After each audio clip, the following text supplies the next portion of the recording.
Yuhanna bayon qilgan xushxabar. 1-bob.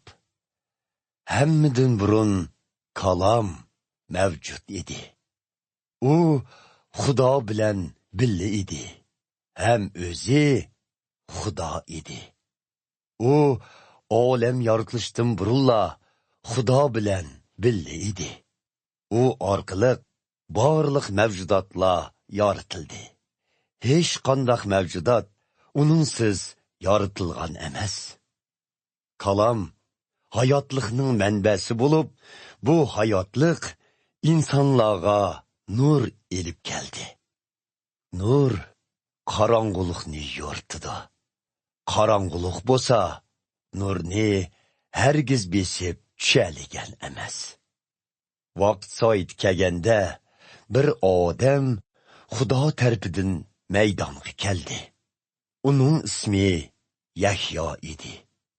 U insonlarning o'zi orqali haqiqiy nurga ishonishi uchun uningga guvohlik berishga kelgan edi. Yahyo payg'ambar o'zi haqiqiy nur emas. U faqat haqiqiy nurga guvohlik berguchidir. Dunyoga keladigan bu haqiqiy nur butkul insonni yo'rtadigan nurdir. Dunyo kalom orqali yaratilgan bo'lsa-mu, kalom bu dunyoga kelganda dunyo uni tanimadi. U o'z tuprog'iga kelgan bo'lsa-mu, biroq uni o'z xalqi qabul qilmadi. Shundaqdimi, u o'zini qabul qilib, o'ziga e'tiqod qilganlarning hammasiga Xudoning farzandi bo'lish huquqini berdi. Bu huquqqa erishganlar yo qondan, yo jinsiy talabdan, yo inson xohishidan emas, balki Xudoning irodasidan qayta to'ralgan bo'ldi. Kalom inson bo'ldi, ham oramizda yashidi. U mehr shafqat va haqiqatga to'lgan bo'lib, biz uning ulug'ligini, ya'ni otimiz Xudoning birdan bir yagona o'g'lining ulug'ligini ko'rdik. Yahyo payg'ambar uningga guvohlik berib, xaloyiqqa yuqori ovoz bilan mundoq dedi: Men sizlarga mendan keyin kelguvchi mendan ulug'dir, chunki u men tug'ilishdan burunla mavjud degan edim-ku. U dal mushu kishidir. Uning mehr shafqati cheksiz bo'lg'ashqa, hammamiz har doim baxt ustiga baxtga erishib keldik. Chunki Tavrat qonuni Muso payg'ambar orqali yetkazilgan bo'lsa, Xudoning mehr shafqati va haqiqati Iso Masih orqali yetkazildi. Xudoni hech kim ko'rib boqqan emas. Biroq uni otimiz Xudoning hamroyi va yagona o'g'li, shundaqla o'zi Xudo bo'lgan Iso Masih bizga bildirdi. Yerusalimdagi Yahudi oqsoqollari Xudoning avatadigan qutqizuvchisining Yahyo payg'ambar yoki emasligini bilish uchun ruhoniylar bilan markaziy ibodatxonada ishlaydigan laviylarni Yahyoning oldiga avatdi. Yahyo payg'ambar ikkilanmasdan, "Men qutqizuvchi Masih emasman" deb aniq javob berdi. Ular uningdan, "Undaqda o'zing kim bo'lasan? İlyas payg'ambar bo'lamsan?" deb so'radi. "Yo'q, men İlyas payg'ambar emasman" dedi u.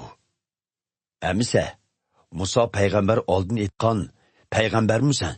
deb so'radi ular. Yahyo payg'ambar yana "Yo'q" deb rad qildi. Oxirida ular, "Undaqda sen zodi kim bo'lasan? Bizni avatganlarga aytqudak bir javob bergin.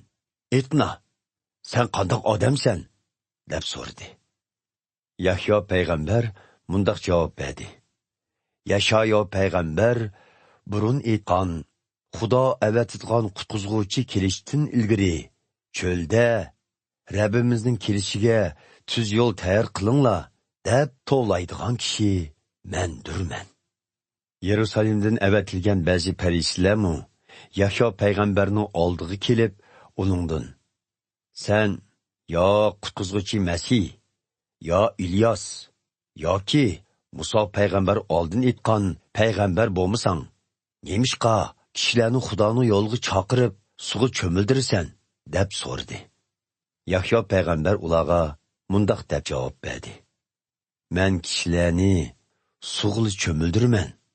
Lekin oranglarda sizlar to'nimaydigan biri bor.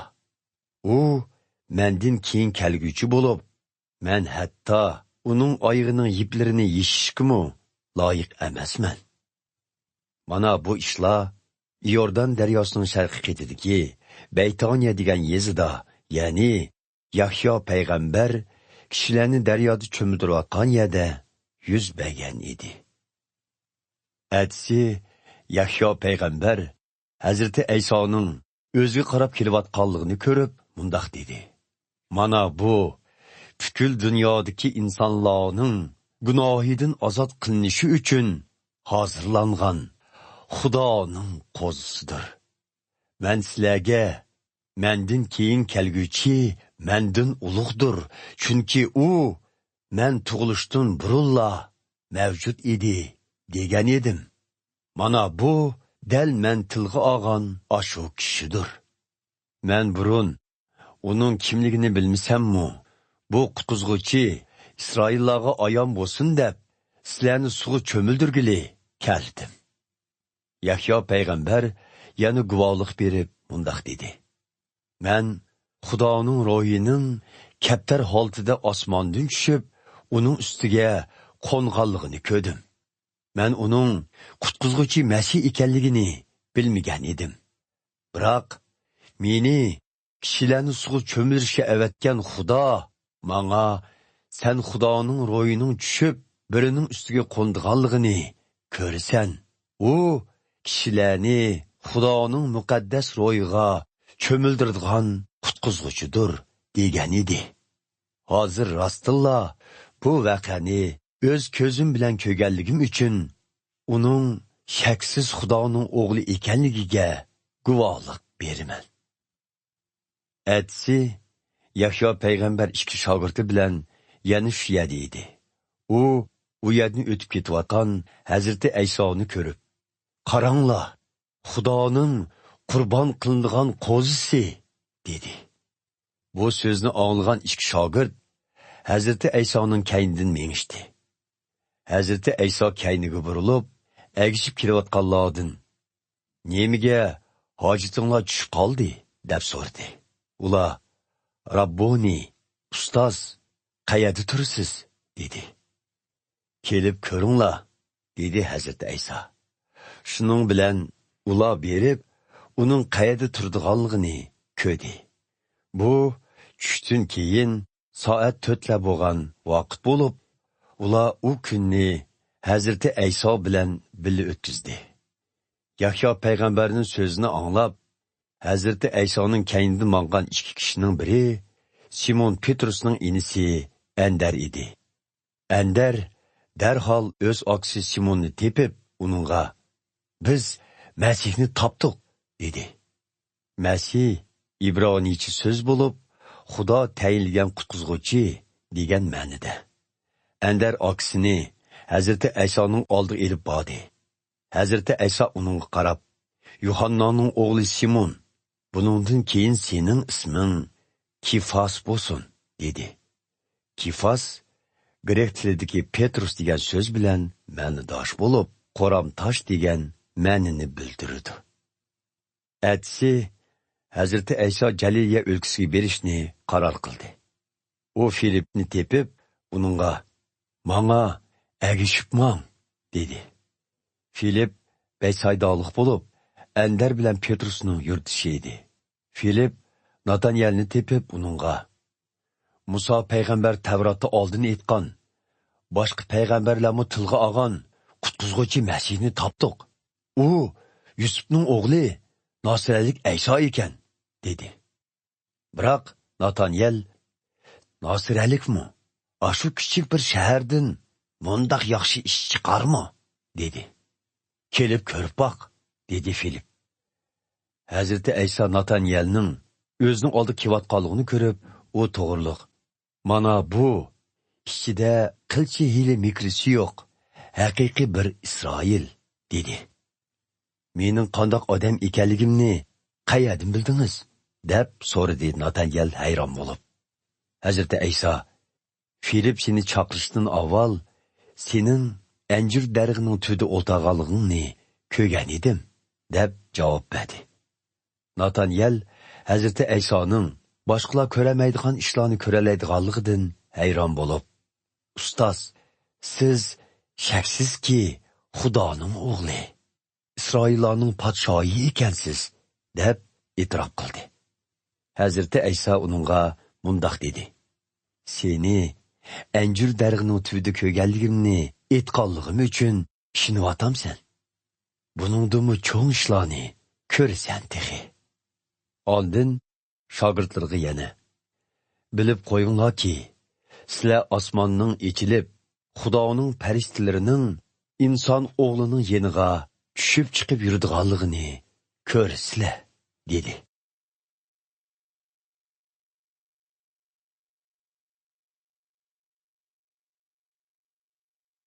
İkinci bab. 2 kundan keyin Galiliya o'lkasining Kana yesida bir to'y bo'ldi. Hazreti Aysoning onasi Maryam u yerda edi. Hazreti Ayso va uning shogirdlari to'yga taklif qilingan edi.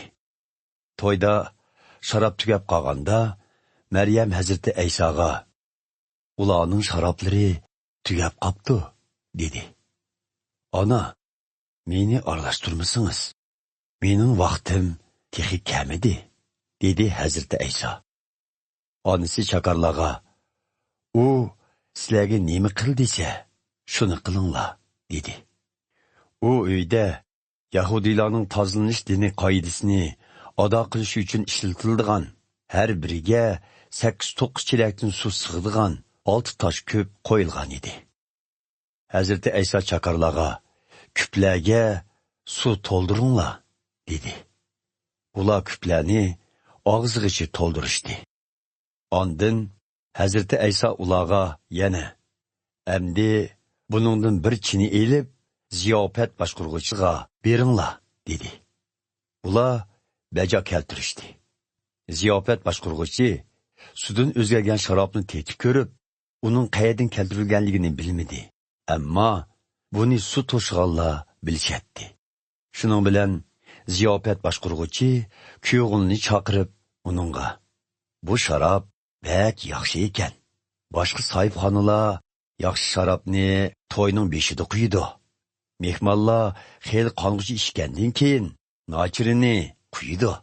Ajab, sen eng yaxshi sharobni mushu chaqqicha saqlabsan", dedi. Bu Hazreti Aysoning dastlabki mo'jizasi bo'lib, Galiliyaning Kana yesida ko'rsatilgan edi. Buning bilan Hazreti Ayso o'zining ulug'lig'ini ayon qildi. Uning shogirdlari uni Xudoning avatganligiga ishondi. Bu ishdan keyin Hazreti Ayso onasi, inlari va shogirdlari bilan Kapernaum shahriga berib, u yerda bir necha kun turdi. Yahudiylarning o'tib ketish heytiga oz qolganda Hazreti Ayso Yerusalimga bordi. U markaziy ibodatxona hoylarida qurbonlik uchun ishlatilgan kala, qo'y va kaptar sotquchilarni ham u yerda o'ltirib pul tekshirgan kishilarni ko'rib qoldi va tonidan qamchi yasab, ularning hammasini qo'y qollari bilan qo'shib ibodatxonadan haydab chiqardi. Pul tekshirganlarning shiralarini o'rib, pullarini chechivetdi va kaptar sotquchilarga: "Narsalaringni bu pok yerdan ko'tirish, Xudo otamning uyini bozorga aylantirishma", dedi. Buni ko'rgan shogirdlari Zaburda yozilgan bu so'zni esiga elishdi. "Ey Xudo, sening uying uchun ko'rsatgan qizg'in muhabbatim xuddi ko'yayotgan o'tning o'zidir." Yahudi oqsoqollari Hazreti Aysoga: "Bundaq qilishga nima huquqing bor? Seni Xudo avatgan bo'lsa, buni isbotlash uchun bizga bir karomat ko'rsatib boqmamsan, qani? deb savol qo'ydi. Hazrati Ayso mundaq javob berdi. Sizlarga ko'rsatilgan karomatim shuki, bu ibodatxonani vayron qilsanglar, 3 kun ichida uni yengivashdan yasab chiqaman. Yahudilar Hazrati Aysoning javobini tushunmay, bu ibodatxonning yasalishi uchun hozirgacha 46 yil ketgan tutsa, sen uni qandoq sizga 3 kunda yasab chiqa olaysan, deb uni masxir qilishdi. Halbuki Hazrati Ayso aytgan ibodatxona uning o'z teni edi. Shunga Hazrati Ayso o'lib 3-kuni tirilgandan keyin shogirdlari uning bu so'zini esiga oldi va muqaddas yozmalarda qutqizuvchining tirilishi haqida yozilgan so'zlar hamda Hazrati Ayso aytgan so'zlarning tegiga yetib, e'tiqodi texmi kuchaydi. O'tib ketish hayiti jarayonida Hazrati Aysoning Yerusalimda ko'rsatgan karomat va mo'jizani ko'rgan nurg'un kishilar uningga e'tiqod qilishdi. Lekin Hazrati Ayso butkul insonlarning qalbini bilgachga ularga ishonmaydi. İnson tabiati haqida hech kimning uningga bir narsa deb berishiningmi hojati yo'q edi. Chunki u o'zi kishilarning ko'nglida nima bor ekanligini biladi.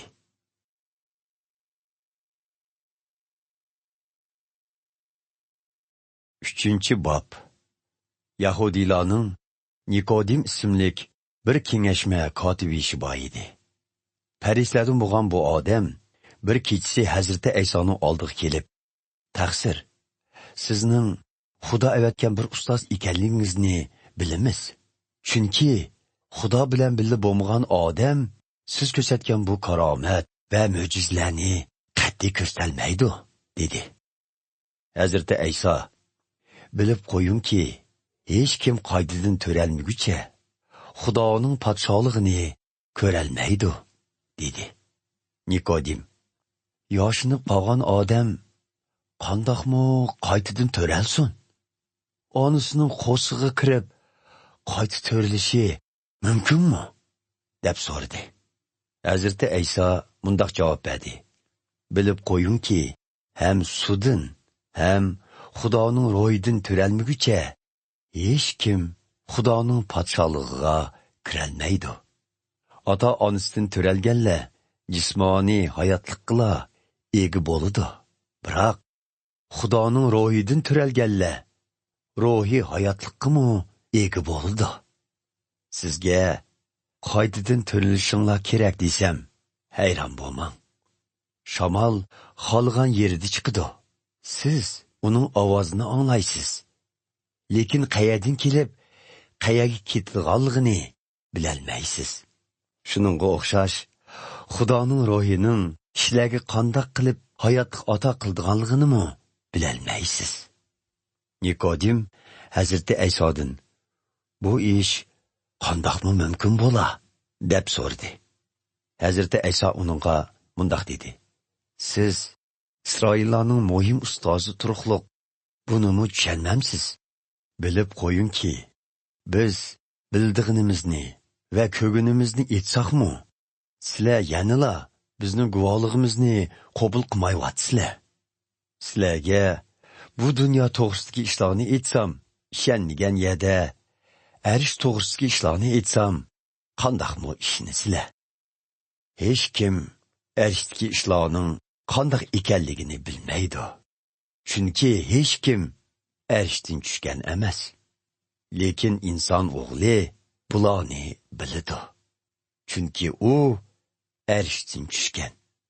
Tushdan yasalgan yilon Muso payg'ambar tarafidan cho'lda o'layotganlarni qutuldirishi uchun limda egiz ko'tarilgandek, inson o'g'li bo'lgan menmi shundoq egiz ko'tarilishim kerak. Shundoq bo'lganda, menga e'tiqod qilganlarning hammasi mangulik hayotga erishalaydi. Chunki Xudo dunyodagi insonlarni shu qadar suydiki, o'zining birdan bir yagona o'g'liga e'tiqod qilgan har bir kishi halok bo'lmay, мәңгілік hayatqa erishishi uchun uni qurbon bo'lishga avatib berdi. Xudo o'g'lini dunyodagi insonlarni so'roqqa tortishga emas, balki ularni qutqizishga avatdi. Uningga e'tiqod qilganlar so'roqqa tortilmaydi. E'tiqod qilmaganlar bo'lsa, allburun so'roqqa tortilgan bo'ladi. Chunki ular Xudoning yakki yagona o'g'liga e'tiqod qilmagan edi. Ular doim yomonlik qilg'ashqa, haqiqiy nur dunyoga kelgan bo'lsa-mu, ular bu nurni emas, zulmatni yaxshi ko'rdi. Shunga ular jazoga tortiladi. Kim yomonlik qilsa, nurga o'ch bo'ladi. Va qilgan atganlarim oshkora bo'lib qolmasin deb, nurdan qochidi. Lekin kim haqiqat bo'yicha ish qilsa, ishlarimni Xudoga tayinib qilganligim ma'lum bo'lsin deb, nurga yaqin keladi. Bu ishdan keyin Hazreti Ayso shogirdlari bilan Yahudiya o'lkasiga bordi. Hazreti Ayso ular bilan birga u yerda bir mazgil turib, kishilarni cho'mildirdi. Shu chaqda Salim yezisining yendiki Aynon degan yerda Yahyo payg'ambarmu kishilarni cho'mildiryotdi. Chunki u yerning suyi mo'l edi. Kishilar uning oldiga kelishib, cho'mildirishni qabul qilishadi. Bu Yahyo payg'ambar texi zindonga tushmagan vaqt edi. Yahyo payg'ambarning shogirdlari bir Yahudi bilan tozalanish dini qoidasi to'g'risida talishib qoldi. Shogirdlar Yahyo payg'ambarning yeniga kelib, "Ustoz, o'tganda Yordan daryosining u qitida siz bilan birga bo'lgan, o'zingiz bu odam mendan ulug' deb guvohlik bergan kishi hozir boshqalarni cho'mildiryotdi. Endi hammasi bizdan qechib, uning yeniga ketyotdi" dedi. Yahyo payg'ambar mundaq javob berdi: "Xudo bermasa, inson hech nimaga erisholmaydi. Men sizlarga men qutqizguvchi Masih emas, faqat uning oldiga kelgan yo'l hozirlag'uvchi degan. Buningga sizlar o'zinglarmi guvohlik beralaysizlar. Qiz cho'qim o'zi bilan to'y qildigan yigitga mansub bo'ladi. Qo'ldosh bo'lsa, yigitning tayyorlig'ini qilib, uning kelishini kutadi, ham uning ovozini anglab, xursand bo'ladi. Shuningga o'xshash, menmu Hazreti Aysoning kelishidan xushallanib, qin-qinimga patmay qoldim. Endi uning shuhrati o'sishi mening bo'lsa tövəllishi kerak. U arshdan kelguvchi bo'lib, hammadan ustundir. Men bo'lsam bu dunyodan kelguvchi. Shunga qiladigan so'zlarimmi bu dunyodagi ishlar bilanla cheklanadi. Arshdan kelguvchi hammadan ustun bo'lib, u o'zining arshda ko'rgan va ang'allarga guvohlik beradi. Biroq uning guvohligiga ishonganlar nihoyat oz bo'ladi. Halbuki uning guvohligiga ishonganlar Xudoning haq ekanligiga guvohlik berdi. Xudo avatgan qutqizguvchi Xudoning so'zini so'zlaydi.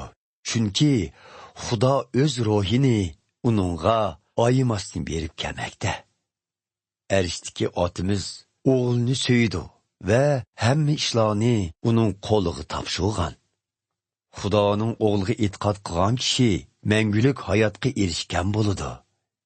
Lekin uni rad qilgan kishi mangulik hayotdan mahrum qoladi-da. Xudoning g'azabi mana shundoqlardan mangu neri bo'lmaydi.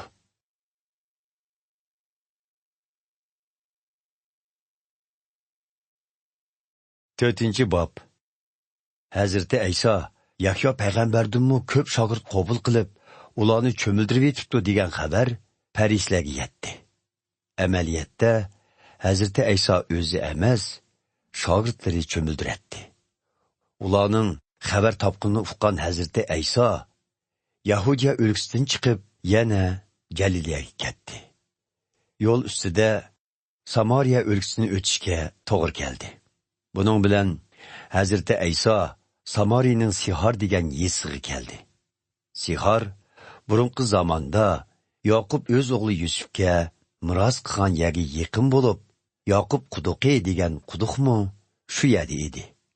Hazrati Ayso safarda charchaganligi uchun quduqning yeniq kelib o'ltirdi. Bu tush vaqti bo'lib, Hazrati Aysoning shogirdlari yemaklik setirish uchun shaharga kirib ketgan edi. Shu chog'da Samarilik bir ayol suvga keldi. Hazrati Ayso uningga: "Menga biroz usulliq bergaysiz" dedi. Yahudilarning Samariliklarni kofir deb, hatto ularning chini qochilarini mu ishlatmaydiganligini bildigan ayol: "O'zingiz Yahudi turib, mendek Samarilik ayoldan qandoqlarcha su talab qilib qoldingiz?" deb so'radi. Hazrati Ayso bundoq javob berdi: "Agar siz Xudoning sovg'atining nimaligi va sizdan usluq so'rgan kishining kim ekanligini bilsangiz edi, undaqda siz uningdan shuni tilatdingiz-da, u mu sizga hayotlik suyini beradi." Ayol: "Taqsir, quduq cho'nqur, uning ustiga sutatligan asboblar yo'q tursa, hayotlik suyini nereden tapalaysiz? Bu quduqni ajdodimiz Yoqub qo'llagan. Uningdan o'zi, o'g'illari va mol-varonlari mu su ichgan. Acaba siz bu sizdanmi yaxshi su beraman deb o'zingizni ajdodimiz Yoqubdan ulug' demoqchimi?" deb so'radi. Hazrati Ayso mundaq deb javob berdi: "Bu suvni ichganlar yana usaydi.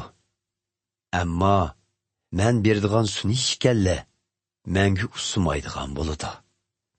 Men beradigan suv ichgan kishilarning qalbida etilib chiqadigan bir buloqqa aylanib, ularga mangulik hayotlik beradi. Taqsir, menga bu suvdan bergaysiz. Shu suv bilan tashnoligimni qondirib, quduqqa ikkinchi kelmaydigan bo'lay" dedi ayol. Hazrati Ayso: "Berib, eringizni boshlab keling" dedi. "Erim yo'q" deb javob berdi ayol. "Erim yo'q deb rostini aytdingiz. 5 oyga takkan edingiz. Hozir siz bilan birga yashayotgan odam eringiz bo'lmaydi. Buni to'g'ri aytdingiz" dedi Hazrati Ayso. "Taqsir, endi tushundim.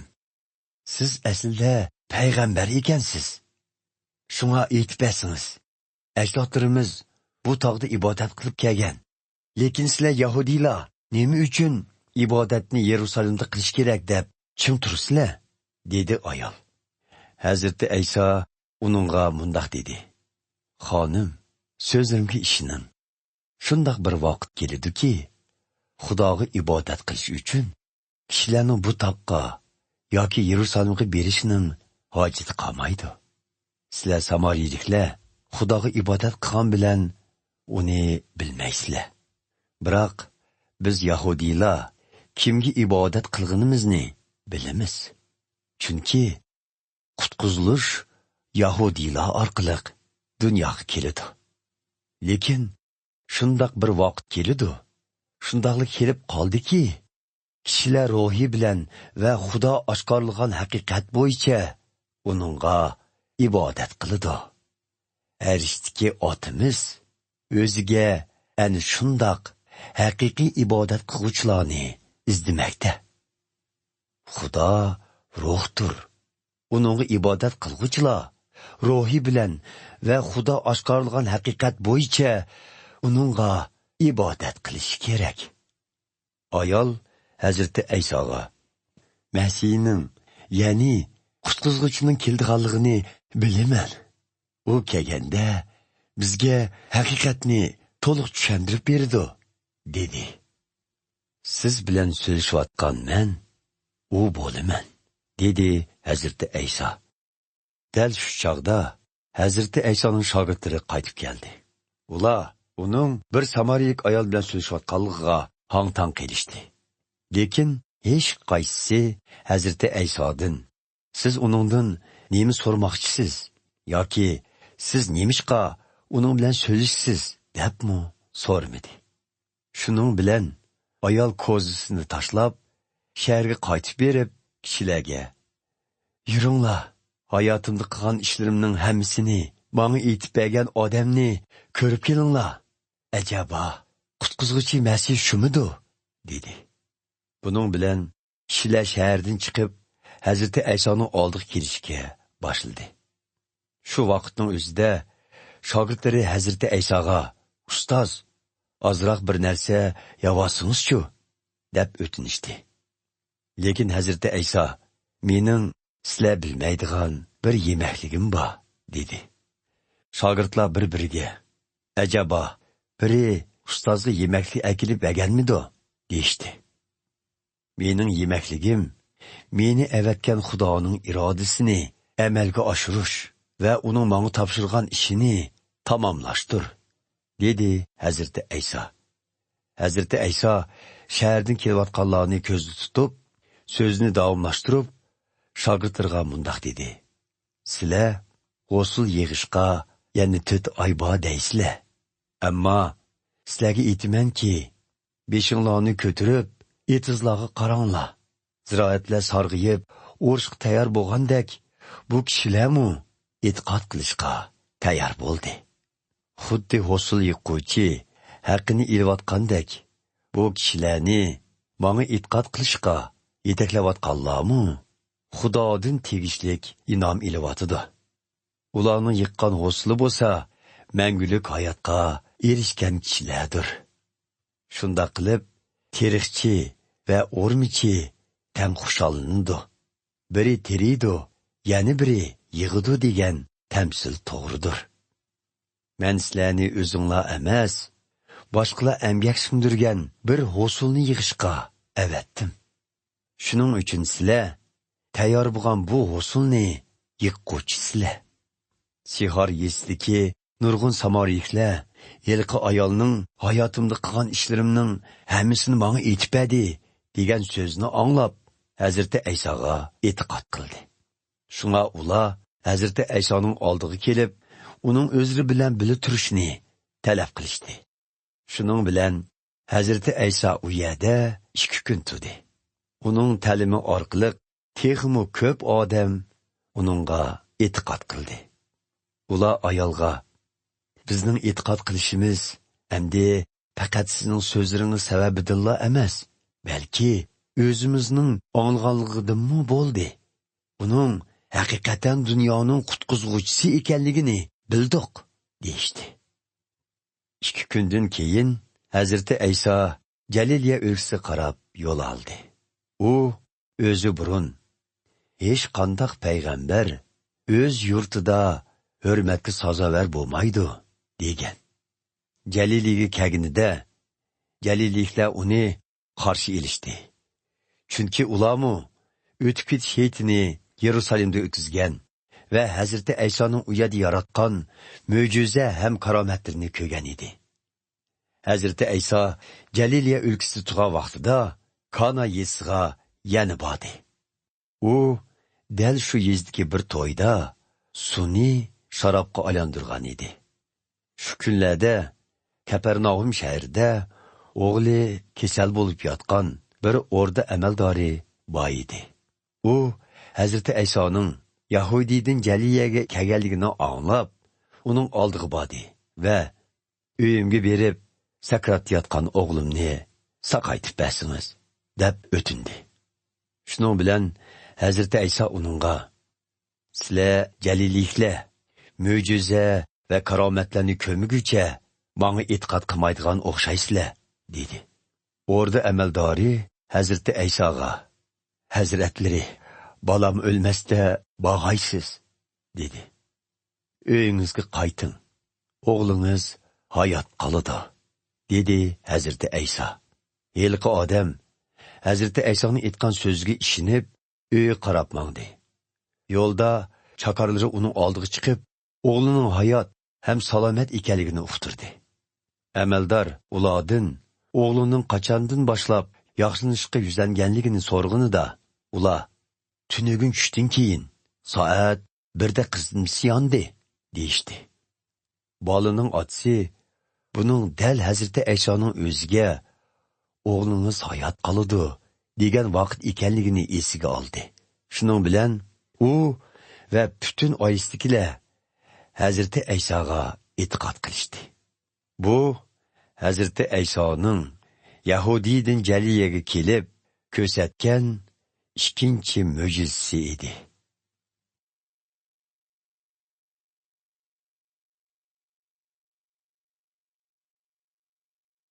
5-bob. Buningdan uzun o'tmay Yahudiylarning bir heti yetib keldi. Shunga Hazreti Ayso Yerusalimga bordi. Yerusalimdagi qo'y darvozasining yonida İbrani tilida Beytasta deb atiladigan bir ko'lchak bo'lib, uning atrofida 5 peshayvon bor edi. Bu peshayvonlar ostida bir to'p qarg'u, to'kur va polashlar yetishadi. Ular yetib, ko'lchakning suyuning chayqilishini kutadi. Chunki Xudoning bir farishtasi turib ko'lchakka tushib, suvni chaqaydi ekan. Suvning chayqilishidan keyin ko'lchakka birinchi bo'lib kirgan kishi har qanday kasaldan xalos bo'ldi ekan. U yerda 38 yil kasal tatgan bir bemor bor edi.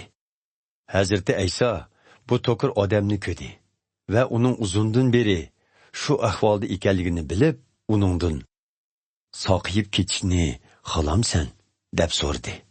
Bemor mundaq javob berdi: Hazratlari, suv chayqalganda meni suv tushiradigan odamim yo'q.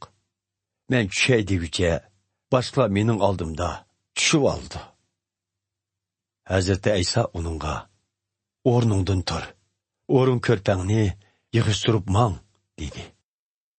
Yilqi odam shu an soqiyib, o'rin ko'rpisini yig'ishtirib, mengishga boshladi. Bu Yahudiylarning dam elish kuni edi.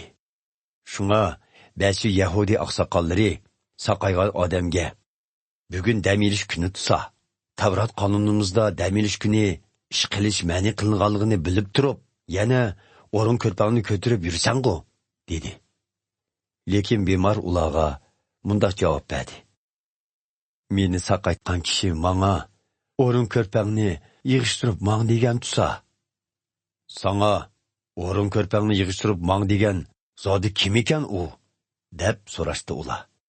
Biroq saqaygan odam Hazreti Aysoning kim ekanligini bilmaydi. U yerda odam ko'p bo'lganlikdan Hazreti Ayso o'zini daldiga ilib ostig'ina ketib qoldi. Bu ishdan keyin Hazreti Ayso yilqi odamni markaziy ibodatxonada ko'rib, kesilingdan saqayding. Endi gunoh sodir qilma. Beshingga texmi cho'ng bola qazo kelib qolmasin, dedi. Yilqi odam Yahudi oqsoqollarining qishig'i berib, o'zini saqaytgan Hazreti Ayso ekanligini uqtirdi. Hazreti Ayso bu ishlarni dam elish kuni qilganligi uchun Yahudi oqsoqollari uningga ziyonkashlik qilishga boshladi. Lekin Hazreti Ayso ularga: Xudo otam ta hozirgacha to'xtamasdan ish qilib kelmoqda. Menmi shundoq qilishim kerak, dedi. Shundoq qilib, Yahudi oqsoqollarining uni o'ldirish niyati texmo kuchaydi. Chunki u dam elish kunining qoidasini buzib qolmasdan Xudoning o'z otasi ekanligini aytish bilan o'zini Xudoga tang qilgan edi. Hazreti Ayso bu shikoyatlarga javoban Yahudi oqsoqollarga mundaq dedi: bilib qo'yinglarki, o'g'li o'zlikidan hech nima qila olmaydi. Faqat arishdagi otasining nima qilayotganligini ko'rib, ondan shu ishni qila oladi. Otasi nima qilsa, u shuni qiladi. Chunki otasi uni so'yidi va o'zining qilgan barliq ishlarini uningga ko'rsatdi. Ham o'g'li orqali sizlarni hayron qoldirgudek texmi zo'r va ulug' ishlarni ayon qiladi. O'lganlarni otasi qandoq tirildirib, ularga hayotlik ato qilgan bo'lsa, o'g'limi shuningga o'xshash o'zi xolgan kishilarga mangulik hayot ato qiladi. Shundoqla otasi hech kimni so'roqqa tatmaydi, balki o'g'li tatidi. Chunki so'roqqa tatishning butun huquqini oğluğa bəgəndir. Bunundan məqsəd, insanların özünü hürmətliginidək, oğlunu mu hürmətlişi üçündür. Oğlunu hürmətlimigənlə, onu əvətküçü atsını mu hürmətmigənlədim boluda. Bilib qoyunlar ki, sözümni anlap, meni əvətküçüge işəngənlə, məngülük hayatqa erişkən boluda. Bundaq adəm sorakı tartılmaydı. Şundaqla ölümdün hayatlıqqa ötkən boluda. Bilib qoyunlar ki, ruhi ölüklərinin, Xudanın oğlunun avazını anlaydıgan vaqt sayıdı yetib gəlməkdə. Şundaqla kelib qaldı ki, anlap işəngənlə hayatlıqqa ega boludu. Çünki otsi özü qandaq hayatlıq mənbəsi bolsa, oğlunu mu şundaq hayatlıq mənbəsi qildi. Yana ununğa sorak qilish huquqini bədi. Çünki o insan oğludur. Bununğa hayran bolmanglar. Ölgənlərinin həmmisi mening avazımni anlaydigan vaqt kelidi. Və ular yerliklərdən chiqishidi. Yaxşılıq qilganlar tirilib, məngülük hayatqa erishidi. Yamanlıq qilganlar tirilib, sorakqa tartiladi. Mən özlükümdən hech nima qilolmayman. Faqat otamning aytqini bo'yicha sorak qilaman. Mening hukmim odildir.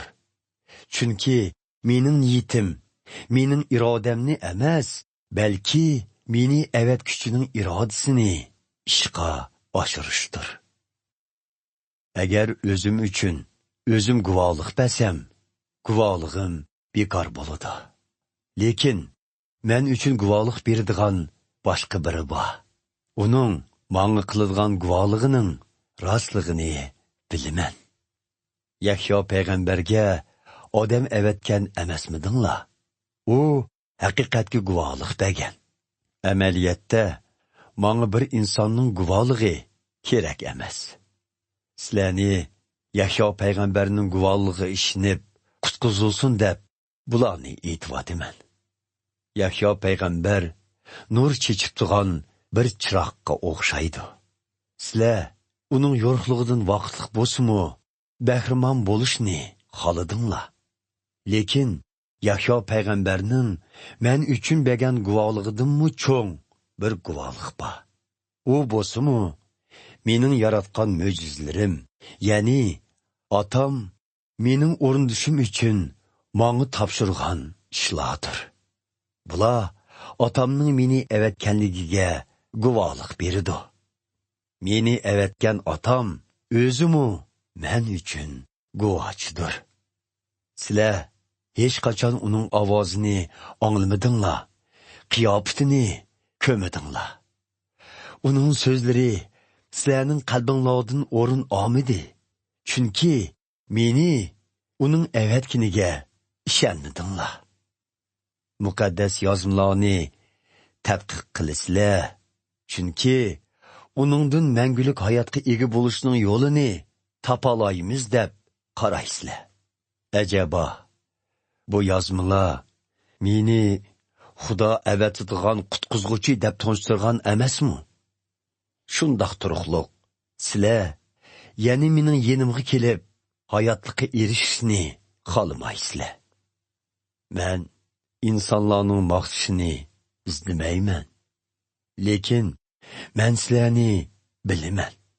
Qalbinglarda Xudoga bo'lgan muhabbatinglar yo'q. Men otamning nomi bilan kasam, sizlar meni qabul qilmaysizlar. Halbuki boshqalar o'z nomi bilan kasa, uni qabul qilasizlar. Sizlar bir-biringlarning maqtishini qabul qilasizlar-yu, yegona Xudoning maqtishiga ega bo'lishga tirishmaysizlar. Bu holda menga qandoqmi e'tiqod qila olaysizlar?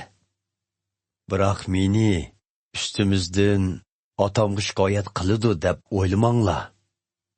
Ustinglardan shikoyat qildigan men emas, balki sizlar umid bog'lagan Musa payg'ambardir.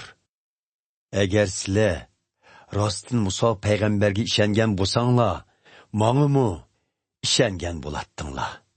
Chunki muqaddas yozmalarda Musa payg'ambar men to'g'riliq yozgan. Lekin uning muqaddas yozmalarda yozgan so'zlariga ishonmasanglar, mening so'zlarimga qandoqmi ishonisizlar?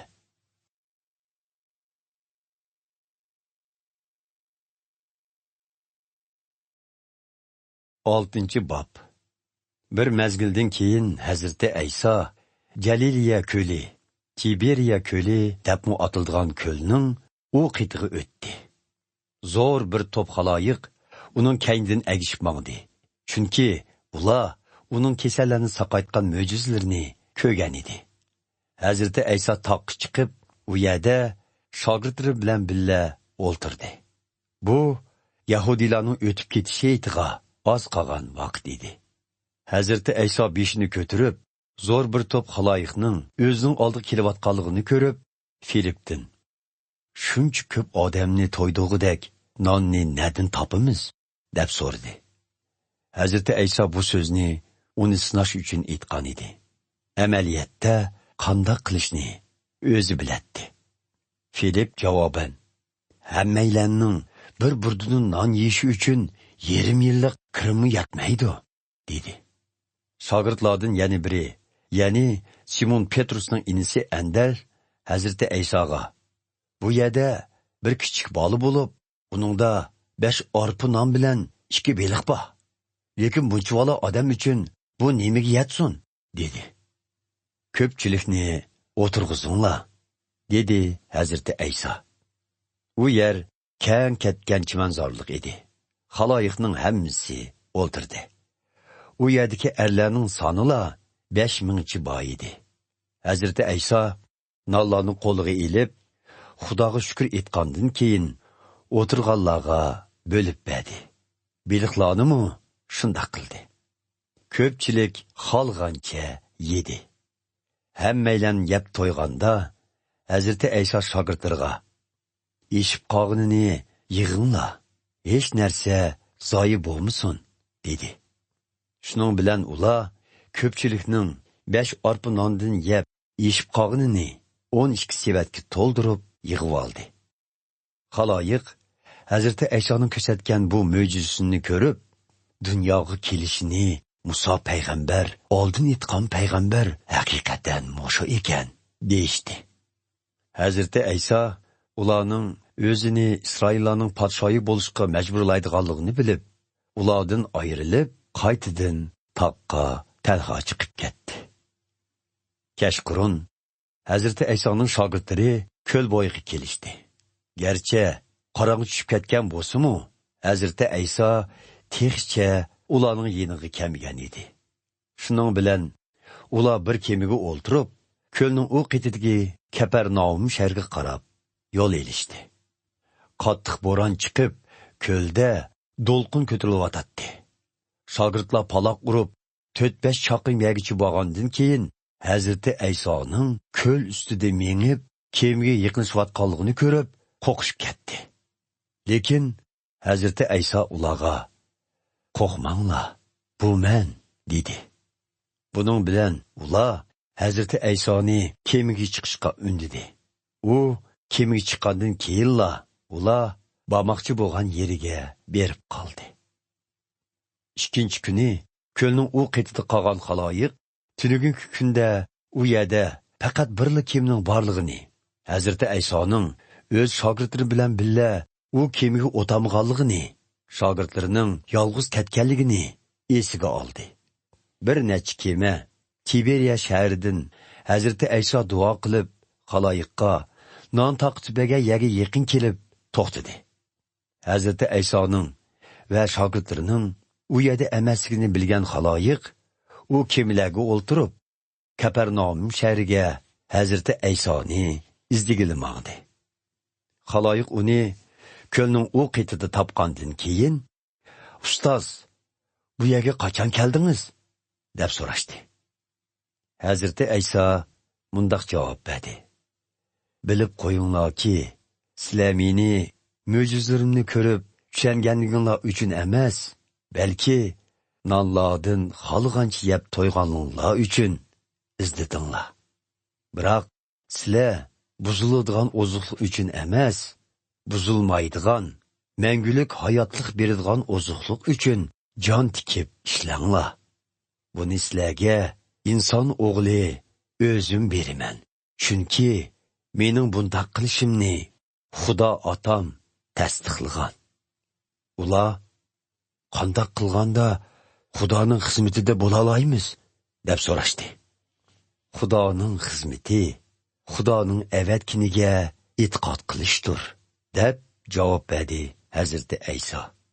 Ular yana siz qandoq mo'jiza yoritish bilan bizni o'zingizga ishondirsiz?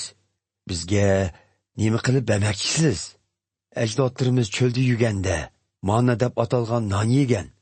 Bu vaqtda Zaburda u ularga arshdan tushirilgan non taqdim qildi deyilgan. Siz bizga nima taqdim qilmoqchisiz? deyishdi. Biroq Hazrati Ayso ularga mundoq dedi. Bilib qo'yinglarki, ajdodlaringlarga osmondan tushgan nonni Musa payg'ambar emas, balki Xudo otam bergan. Mana hozir sizlarga osmondan tushgan haqiqiy nonni Xudo otam beryotidi. Bu non arshdan tushgandir va butun dunyoga hayotlik berguchidir. Taqsir, hamisha bizga bundoq non berib turg'aysiz, deyishdi ular. Hazrati Ayso mundoq dedi. Hayotlik beradigan non o'zimdirman. Mening yenimga kelganlar hargiz och qolmaydi. Menga e'tiqod qilganlar hech qachon usmaydi.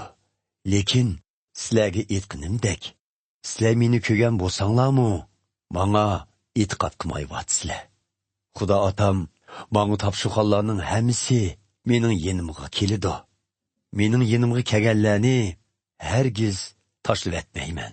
Chunki men o'z irodamni emas, meni avatkuchining irodasini amalga oshirish uchun arshdan tushdim.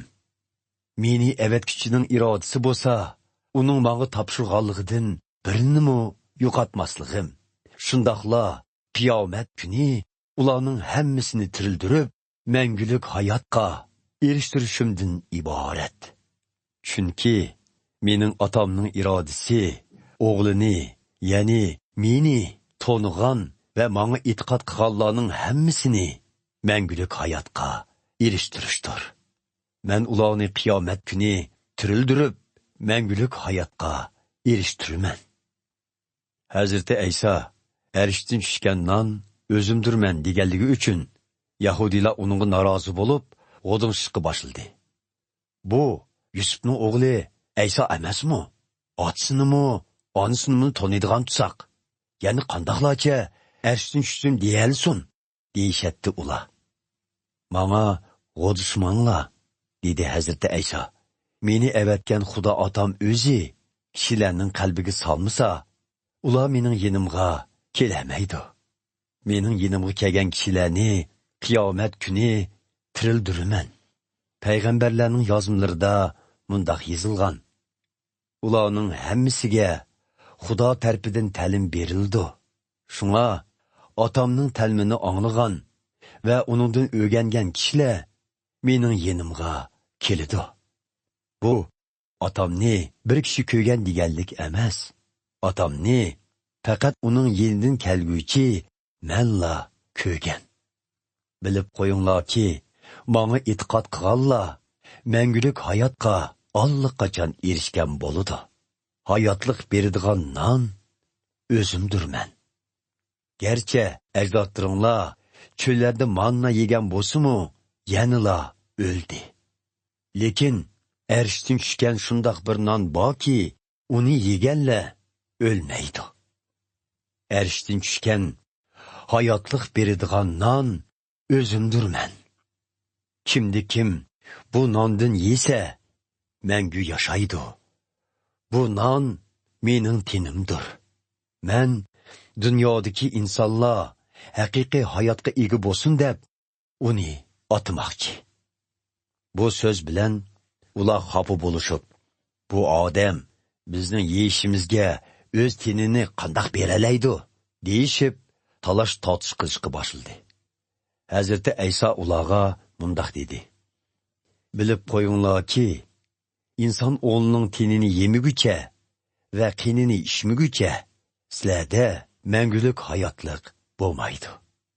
Tenimni yegan va qinimni ichgan kishi mangulik hayotga erishgan bo'ladi. Men u kishini qiyomat kuni tirildirman. Chunki tenim haqiqiy yemaklik, qinim bo'lsa haqiqiy ichimlikdir. Tenimni yegan va qinimni ichgan kishi menda yashaydi. Menmi uningda yashayman. Hayotlikning manbasi bo'lgan otam meni avatdi. Men uning bo'lganligidan yashayman. Shuningga o'xshash, mening tenimni yegan kishimi mening bo'lganligimdan yashaydi. Mana bu ashsin tushgan nondir. Ajdodlaringlar manna deb atalgan nonni yegan bo'lsa-mu, o'ldi. Biroq bu nonni yeganlar bo'lsa, mangu yashaydi. Hazrati Ayso bu so'zlarni Kapernaum shahridagi ibodatxonada ta'lim berganida aytgan edi. Nurg'un shogirdlar buni anglaganda, bu ta'limni hazm qilish bek tas ekan. Buni kim qabul qila olsin, deyishdi. Shogirdlarining qo'ding'shig'inini bilgan Hazrati Ayso: So'zlarim tishinglarga tegyotamdi. Mubodo inson o'g'lining asli kelgan joyi osmonga ko'tarilayotganligini ko'rsanglar, nima deysizlar? İnsonga hayotlik berguvchi Xudoning ruhidir. Bu ish insonning qo'lidan kelmaydi. Sizlarga aytgan so'zlarim Xudoning ruhidan kelgan bo'lib, u hayotlik taqdim qiladi. Lekin oranglarda e'tiqod qilmaganlarmi bor, dedi. Chunki Hazrati Ayso e'tiqod qilmaganlarni va o'ziga sotqinlik qilmoqchi bo'lgan kishining kim ekanligini burundan bilatdi. Men sizlarga dedim-ku, otam menga yaqinlashtirganlardan boshqa hech kim mening yenimga kelamaydi, dedi Hazrati Ayso yana qo'shimcha qilib. Buning bilan agashkuchilardan xeyli ko'pi chekinib chiqib, uningga agashmaydigan bo'ldi. Hazrati Ayso 12 shogirdidan: "Sizlar-chu, sizlarmi mendan ayrilmoqchimi?" deb so'radi. Simon Petrus mundoq javob qaytardi: "Hey Rabbim, menga hayotlik beradigan so'zlar faqat sizlarga tutsa, biz kimning yeniga ketatdik? Ishonamiz va bilamizki, siz Xudo avatgan muqaddas bo'lg'uchisiz." Hazrati Ayso javoban: "Men sizlar 12 tanladim. Biroq oranglarda biri shaytonning ilkididir", dedi. Hazrati Ayso Simonning o'g'li Yahuda Ishqariyotni demoqchi edi. Chunki Yahuda 12 shogirdning biri bo'lib turuqliq, keyin Hazrati Aysoga sotqinlik qiladi.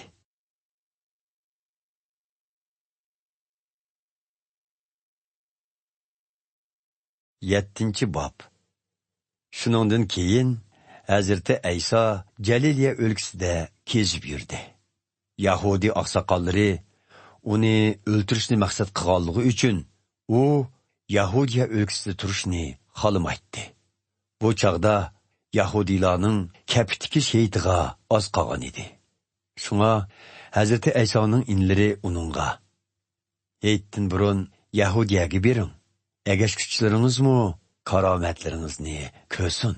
Chunki o'zini to'litmoqchi bo'lgan kishi yoshirin ish qilmaydi. Bu ishlarni qilayotgan ekansiz, o'zingizni insonlarga ko'rsin", deyishdi. Sababi inlarimi uningga e'tiqod qilmagan edi. Hazrati Ayso ularga: "Mening vaqt soatim texi kam edi. Lekin sizlarga qachonli bo'lsa fursat bor. Bu dunyodagi kishilar sizlarni hargiz o'ch ko'rmaydi. Lekin meni o'ch ko'rdi. Chunki men ularning qilmishlari razil deb guvohlik beryapman. Sizlar heytqa beriveringlar. Men hozircha bormayman. Chunki mening vaqt soatim texi yetib kelmadi, dedi. Hazrati Ayso bu so'zlarni qilib, Galiliyada qoldi. Hazrati Aysoning inlari Yerusalimga hech uchun kelgandan keyin Hazrati Ayso o'zimi u yerga bordi. Ammo oshkor emas, yo'shirin bordi. Hech oyam kunlarda Yahudi oqsoqollari uni izlab, xaloyiqdan Aysoni ko'rdinglarmi deb so'rashdi. Kishilar orasida uningga munosabatlik ko'p gap so'zlar eqib yurdi. Ba'zilar uni yaxshi odam desa, yana ba'zilar yo'q, dal aksicha xalqni ozdiryotdi deyishdi. Biroq hech kim uning yaxshiligi to'g'riliq oshkora so'zilmaydi. Chunki Yahudi oqsoqollaridan qo'rqatdi. Heytning 20 o'tganda Hazrati Ayso markaziy ibodatxona ho'ylariga kirib, xalqqa ta'lim berishga boshladi. Yahudi oqsoqollari, bu odam hech qanday ta'lim olmagan turuqliq, uning qandaqmi muncha ko'p bilimi bo'lsin, deb hang-tang qilishdi. Hazrati Ayso ularga, bu ta'limlar mening emas, balki meni avatguchi Xudoninkidir. Xudoga chin dilidan itoat qilishni xohlaydigan kishi bu ta'limlarning Xudodan kelganligini yoki o'zligimdan aytayotganligimni bilalaydi. O'z oldiga so'zlagan kishi o'z shon sharifini izlaydi. Lekin o'zini avatguchining shon sharifini izlaydigan kishi haq so'zlaydi. Undaq kishida haqsizlik yo'qdir. Musa payg'ambar sizlarga Tavrat qonunini o'zi yetkizgan, shundaqku. Lekin hech qaysinglar bu qonunga amal qilmadinglar. Aytinglarchu, nemishqa meni o'ltirmoqchi bo'lasizlar, dedi. Ko'pchilik, sizga jin tegibdi. Sizni o'ltirmoqchi bo'lgan kim ekan, deyishdi. Men dam olish kunida bir mo'jiza yaratib qo'ysam, hammanglar hang-tang qilishdinglar, dedi Hazrati Ayso. Biroq sizlarmi Musa payg'ambarning bola tug'ilib 8-kuni xatnisini qilish kerak degan buyrug'ini ado qilamiz deb, dam olish kuni bo'lsa-mu, bolalarning xatnisini qilaversizlar. Amaliyotda xatni qilish Musa payg'ambardan emas, ajdodinglar İbrahim'den qolgan. Tavrat qonuni buzulmasin deyilib turib, dam olish kuni xatni qilindi-yu, bundaq kunda bir odamni sopmusoq qilsam, nima uchun menga ochiqlanisizlar? Tekshirmay turib, hukm qilmanglar. Hukminglar adil bo'lsin. Yerusalimliklarning ba'zilari oqsoqollar o'ltirmoqchi bo'lgan odam bu emasmidi? Oshkora so'zlayotsa-mu, uningga qarshi hech narsa demayotganini.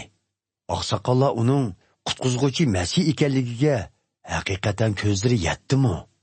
Holbuki Masih kelganda uning qayerdan kelganligini hech kim bilmaydi-ku.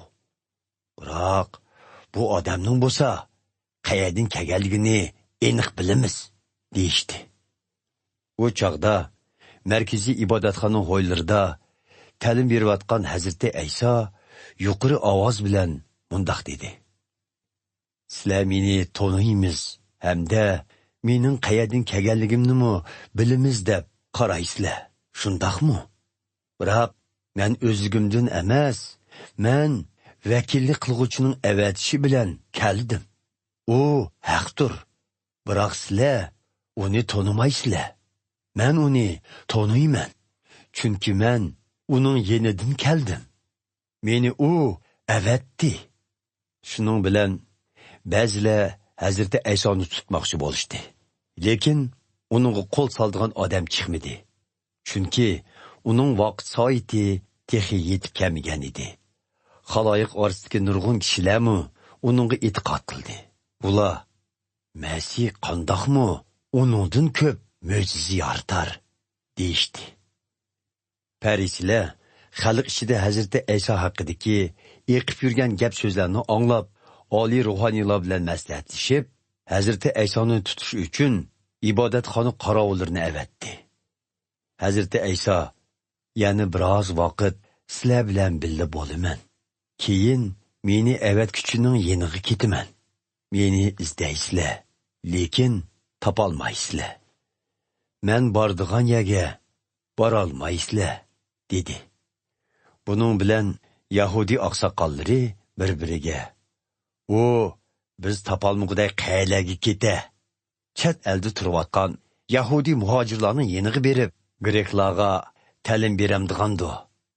Meni izdaysizlar, lekin topolmaysizlar. Men bordigan yerga borolmaysizlar, degini nemisido?" deyishdi. Hayitning oxirgi ham eng tantanli kuni Hazreti Ayso o'rnidan turib, yuqori ovoz bilan mundaq jakarladi: "Kimdi kim ussa, mening yenimga kelib ishsin. Chunki muqaddas yozmalarda menga e'tiqod qilganlar haqida ularning ko'nglidan hayotlik suyuning daryolari eqib chiqadi" deb yozilgan.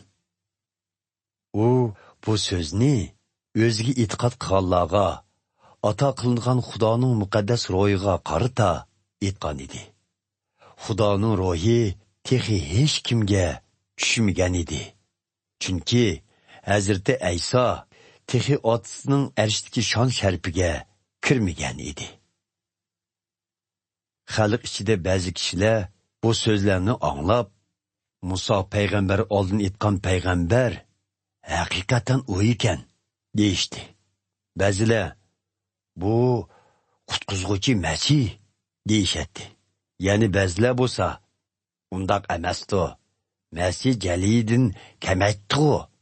Muqaddas yozmalarda Masihning podsho Davudning avlodidan ham podsho Davudning yurti Betlehem yestin kelishi haqida deyilmaganmidi? deyishdi. Buning bilan xaloyiq Hazreti Aysoning vajidan ikkiga bo'linib ketdi. Ba'zilari uni tutishni o'ylagan bo'lsa-mu, hech kim uningga qo'l solmadi. Ibodatxona qorovullari ibodatxonadan qaytib kelganda, oliy ruhoniylar bilan parislar, "Nima uchun uni tutib kelmadinglar?"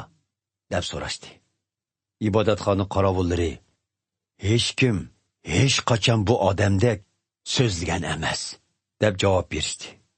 Parislar, "Sizlarmi ozrilmagansizlar? Oqsoqollardan yoki parislardan uningga e'tiqod qilganlar bormi nima? Uningga e'tiqod qilgan guruhning muqaddas yozmadan xabari yo'q. Shunga u haqni Xudo urdi" deyishdi. Ularning orasidan biri, ya'ni burun bir oqshimi Hazreti Aysoni oldiga kelgan Nikodim ularga, "Tavrat qonunimizda bir odamning o'z iqrorini anglamay va qilmishini bilmay turib, uning ustidan hukm chiqishga bo'lmaydi deb yozilgan" dedi. "Ajaba, senmi Galiliymi nima?" deyishdi oqsoqollar. "Muqaddas yozmalarni o'qisang, Galiliydan payg'ambar chiqmaydiganligini bilalaysan." Buning bilan ko'pchilik o'ylariga qaytishdi.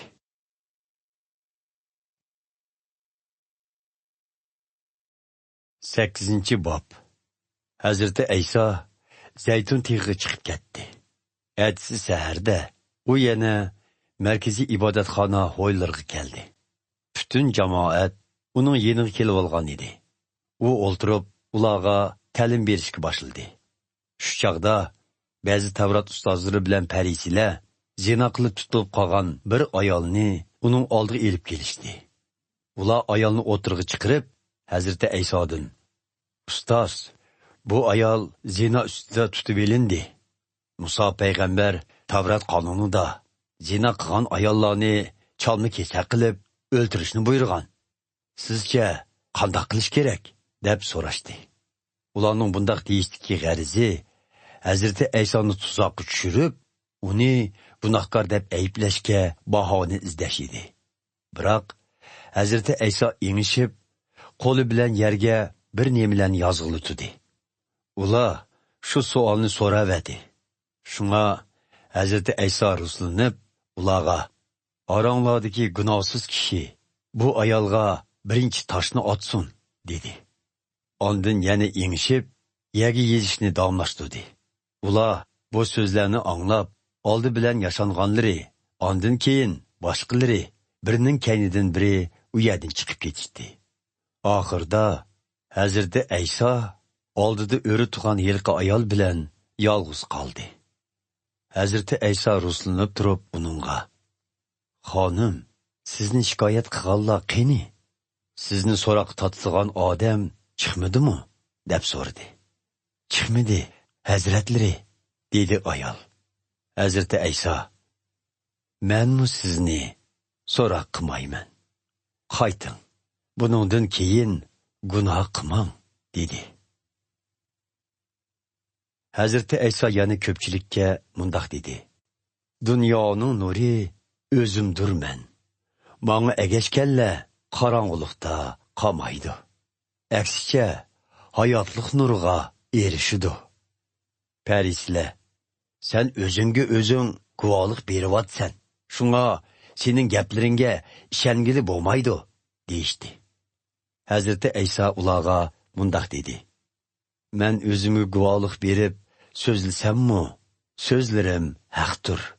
Chunki men o'zimning qayerdan kelganligimni va qayerga ketadiganligimni bilaman. Lekin sizlar buni bilmaysizlar. Sizlar insonlarning o'lchimi bo'yicha hukm qilasizlar. Biroq men hech kimga hukm qilmayman. Hukm qilib qolsammi, hukmim to'g'ri bo'ladi. Chunki hukm qilganda men yolg'iz emas, balki meni avatguchi otam men bilan billidir. Sizlar rioya qiladigan Tavrat qonunida ikki guvohchining so'zi o'xshash chiqsa, ularning so'zlari to'g'ri deb yozilgan. Men o'zim uchun o'zim guvohlik beraman.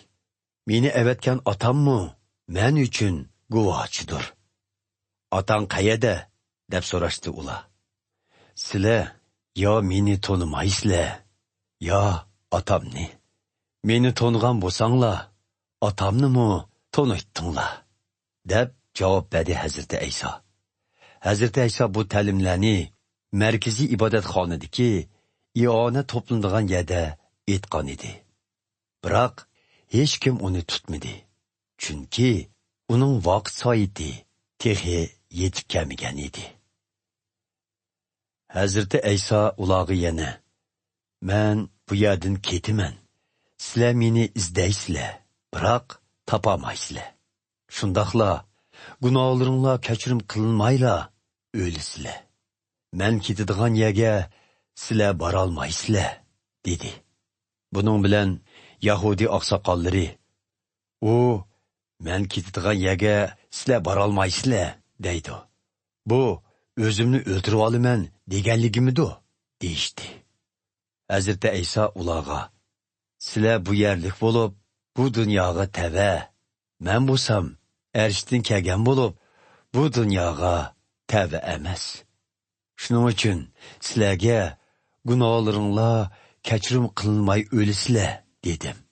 Chunki sizlar mening mangu bor bo'g'uchi ekanligimga ishonmasanglar, gunohlaringlar kechirim qilinmay o'lisizlar, dedi.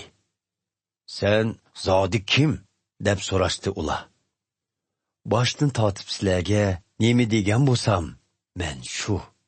Asli mening sizlarni so'roq tortadigan nurg'un so'zlarim bor edi. Shundoq bo'lsa-mu, meni avatguchidan anglaganlarimni-la insonlarga uqtiryapman. Chunki u haqdir", dedi Hazreti Ayso. Ular Hazreti Aysoning o'zlariga aytganlarining otasi Xudo to'g'ri ekanligini tushunolmadi. Shunga Hazreti Ayso mundoq dedi: "Sizlar inson o'g'lini krestga mixlab tiklagandan keyin uning mangu bor bo'g'uchi ekanligini bilasizlar. Shundaqla hech ishni o'zligimdan qilmaganligimni va faqat otamning o'rgatganini so'zlaganligimni bilasizlar. Yeni avatguchi men bilan billidir", u meni hargiz yolg'iz qo'ymadi. Chunki men hamisha uni xush qiladigan ishlarni qilaman. Hazreti Ayso bu so'zlarni qilayotgan chog'ning o'zida nurg'un kishilar uningga e'tiqod qildi. Hazreti Ayso o'ziga e'tiqod qilgan yahudiylarga: agar mening ta'limim bo'yicha ish ko'rsanglar, mening haqiqiy shogirdlarim bo'lasizlar. Haqiqatni bilasizlar va haqiqat sizlarni erkinlikka erishtiradi, dedi. Biz İbrahimning avlodlarimiz, deb javob berishdi ular. Hech kimga hech qachon qul bo'lmadik. Sizning haqiqat sizlarni erkinlikka erishtiradi deganingizning ma'nosi zodi nima? Bilib qo'yinglarki, gunoh sodir qilgan kishi gunohning qulidir, dedi Hazreti Ayso ularga. Qul oilaning mangulik a'zosi bo'la olmaydi. O'g'il bo'lsa, shu oilaning mangulik a'zosidir. Shuning uchun Xudoning o'g'li sizlarni erkin qilsa, haqiqiy erkin bo'lasizlar. Sizlarning İbrahimning avlodi ekanliginglarni bilaman. Biroq meni o'ltirmoqchi bo'lyapsizlar. Chunki mening ta'limim sizlarning qalbinglarda o'rin olmadi. Men otamning yendi ko'rganlarimni sizlarga aytyapman. Sizlar o'z otanglardan anglaganlaringlarni qilyapsizlar. Bizning otimiz, ajdodimiz İbrahim, deb javob qaytirishdi ular. İbrahimning farzandlari bo'lsanglar, İbrahimning yaxshi amallarini qilgan bo'latdinglar. Biroq hozir aksicha meni, ya'ni Xudodan anglagan haqiqatni sizlarga yetkazgan kishini o'ltirmoqchi bo'lyapsizlar. Ajdodinglar İbrahim hargiz undaq ishni qilmagan. Sizlar o'z otanglarning qilganini qilyapsizlar, dedi Hazreti Ayso. Biz haromdan bo'lmadik. Bizning faqat birli otimiz bor. U bo'lsa Xudodir, deyishdi ular. Otanglar Xudo bo'lgan bo'lsa, meni so'ygan bo'latdinglar, dedi Hazreti Ayso. Chunki men Xudoning yenidan keldim. Shuning uchun bu yerdaman. O'zligimdan kelgan emasman, balki u tarafidan avatilganman. So'zlarimni nemishqa ishonmaysizlar? Aniqki, mening ta'limim qulg'inglarga yoqmayotidi. Otanglar shayton bo'lg'ashqa, sizlarmi uning havaslari bo'yicha ish qilasizlar. U azaldan qotil ham haqiqatni tumaydi. Chunki uningda haqiqat yo'qdir. Yolg'on so'zlash uning tabiiy xususiyati. Chunki u yolg'onchi va yolg'onchilikning piridir. Men bo'lsam haqiqatni so'zlayman. Shunga menga ishonmaysizlar. Qaysinglar mening gunohim borlig'ini isbotlab beralaysizlar? Qani? Haqiqatni so'zlasam, nima uchun menga ishonmaysizlar? Xudoning farzandlari Xudoning so'zlarini anglaydi. Sizlar Xudoning farzandlari bo'lmaganliginglar uchun uning so'zlarini anglaysizlar. Yahudi oqsoqollari Hazreti Aysoga javoban: "Ajaba, bizning seni Samariyilik ham jin chaplashgan odamsan degan so'zimiz to'g'ri emasmi?" deyishdi. "Menga jin chaplashqani yo'q", dedi Hazreti Ayso. "Men otamni hurmat qilaman, lekin sizlar menga behurmatlik qilyapsizlar. Mening o'zimni ulug'lig'im yo'q, lekin mening ulug' bo'lishimni xohlaydigan biri bor. Uning hukmi odildir. Bilib qo'yinglarki, mening ta'limim bo'yicha ish ko'rgan kishi mangu o'lmaydi." Ular Hazreti Aysoga: "Sanga jin chaplashganligini endi aniq bildik", deyishdi. "Hatto ajdodimiz İbrahim va boshqa payg'ambarlarmi o'lgan tutsa, sen qandoqcha ta'limim bo'yicha ish ko'rgan kishi mangu o'lmaydi deyalaysan? Ajaba, sen olamdan o'tgan otimiz İbrahimdin va vafot bo'lgan boshqa payg'ambarlardanmi ustun turamsan? Sen o'zingni zodi qandaq odam deb hesaplaysan? Hazreti Aysa mundaq javob berdi. Agar men o'zimni ulug'lasam, mening ulug'lig'im bekor bo'ladi. Biroq meni ulug'lug'uchi sizlar Xudoyimiz deb ataydigan otamning o'zidir. Sizlar uni tonib yetamidinglar. Lekin men uni toniyman.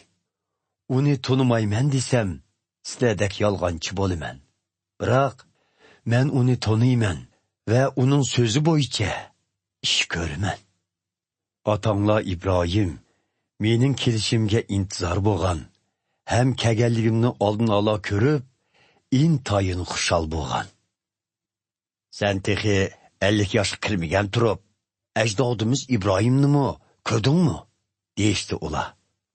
Hazreti Aysa ularga, bilib qo'yinglarki, men İbrahim tug'ilmasdila bor edim, dedi. Buning bilan ular yerdan tosh elib, Hazreti Aysoni chalma kesak qilmoqchi bo'lishdi. Lekin u o'zini daldig'i elib, markaziy ibodatxonadan chiqib ketdi.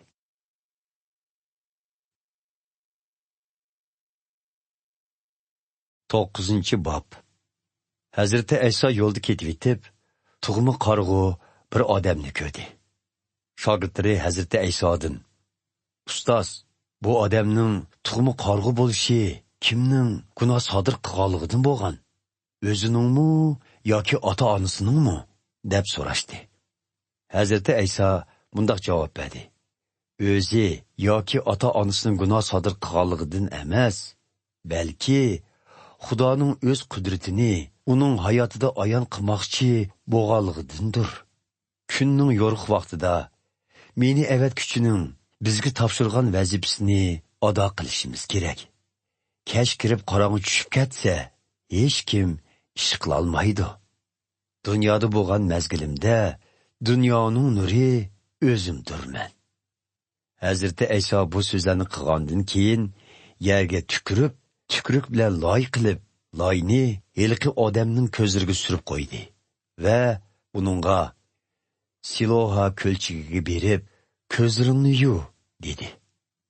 Siloha İbranicha so'z bo'lib, avatulguchi degan ma'noni berdi. Elqi odam Hazreti Aysoning degani bo'yicha qildi va ko'zlari ichilgan holda qaytdi. Qo'shnilari va tilamchilik qilganda uni ko'rganlar: "Bu o'ltirib tilamchilik qiladigan elqi odam emasmi?" deyishdi. Ba'zilar "Ha, shu" desa, yana ba'zilar "Yo'q, u emas, ammo uningga o'xshaydi-ku" deyishdi. Biroq u o'zi "Men dal shu kishi bo'laman" dedi. Undaqda ko'zlaring qandoq ichildi deb so'rashdi ular.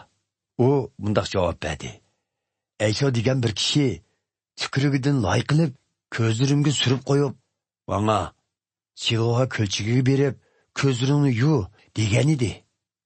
Men u yerga berib yusam, ko'zlarim ichilib ketdi. U hozir qayerda?" deb so'rashdi ular. "Bilmayman" dedi u. Xaloyiq ilgari qarg'u bo'lgan bu odamni farislarning yeniga elib berishdi.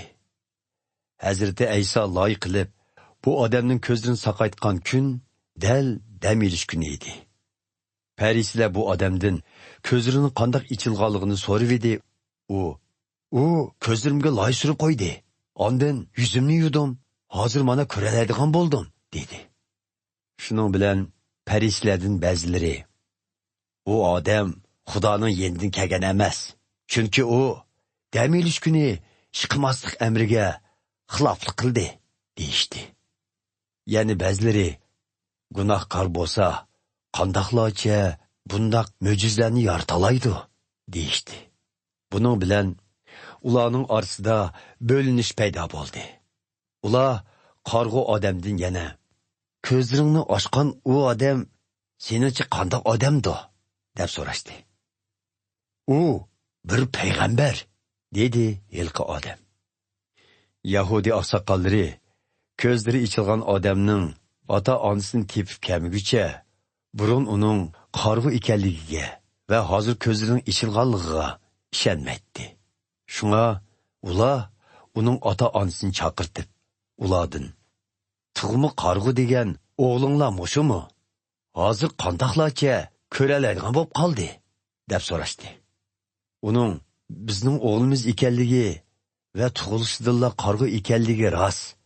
Lekin hazır qandaqlarcha körələrgən bob qalganligini, ko'zlarini kim ochganligini bilmaymiz. Uni o'zinglar so'ranglar. O cho'ng odam tutsa, o'z ishini o'zi so'zlab bersin, deb javob berdi uning ota-onasi. Ular Yahudi oqsoqollarining qo'rqqanligi uchun shundoq deyishdi. Chunki Yahudi oqsoqollari Hazrati Aysoni qutquzuvchi Masih deb e'tirof qilganlarni ibodatxona jamoatchiligidan qo'g'lab chiqarishni qaror qilgan edi. Shuning uchun yilqi odamning ota-onasi u cho'ng odam tutsa o'zidan so'ranglar degan edi. Parislar ilgari qarg'u bo'lgan u odamni ya'ni chaqirib, Xudo oldida qasam qil.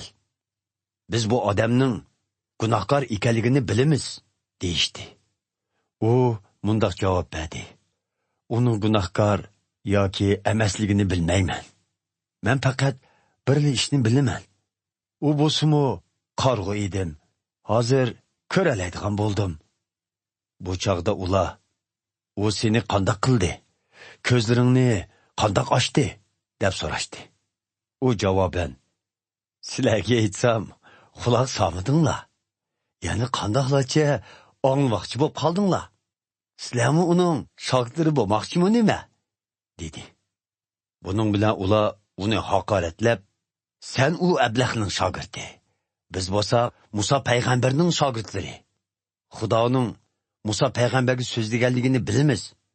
Bu ablahning bo'lsa, eng qisqasi qayerdan kelganligini bilmaymiz, deyishdi. Yilqi odam ularga mundaq javob qaytardi. Hay, ajoyib ish bu. U ko'zlarimni ochdi. Shundaqdimi? Sizlar uning qayerdan kelganini bilmadinglar.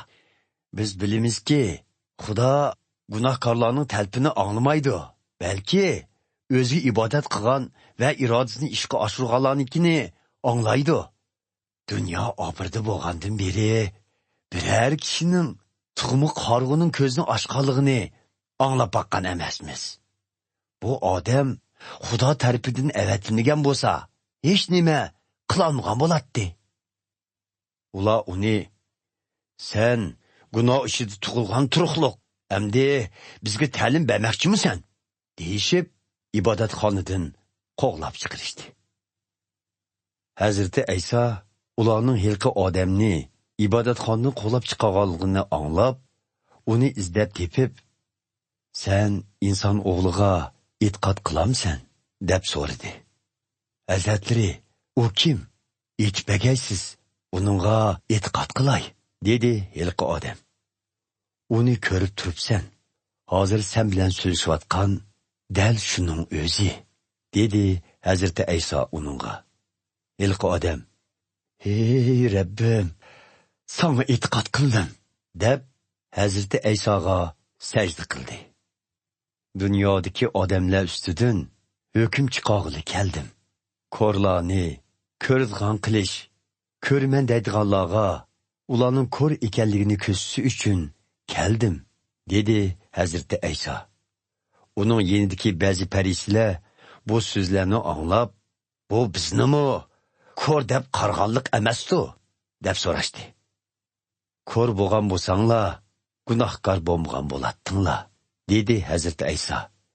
Lekin hozir ko'ryapmiz deganlar uchun gunohkorsizlar.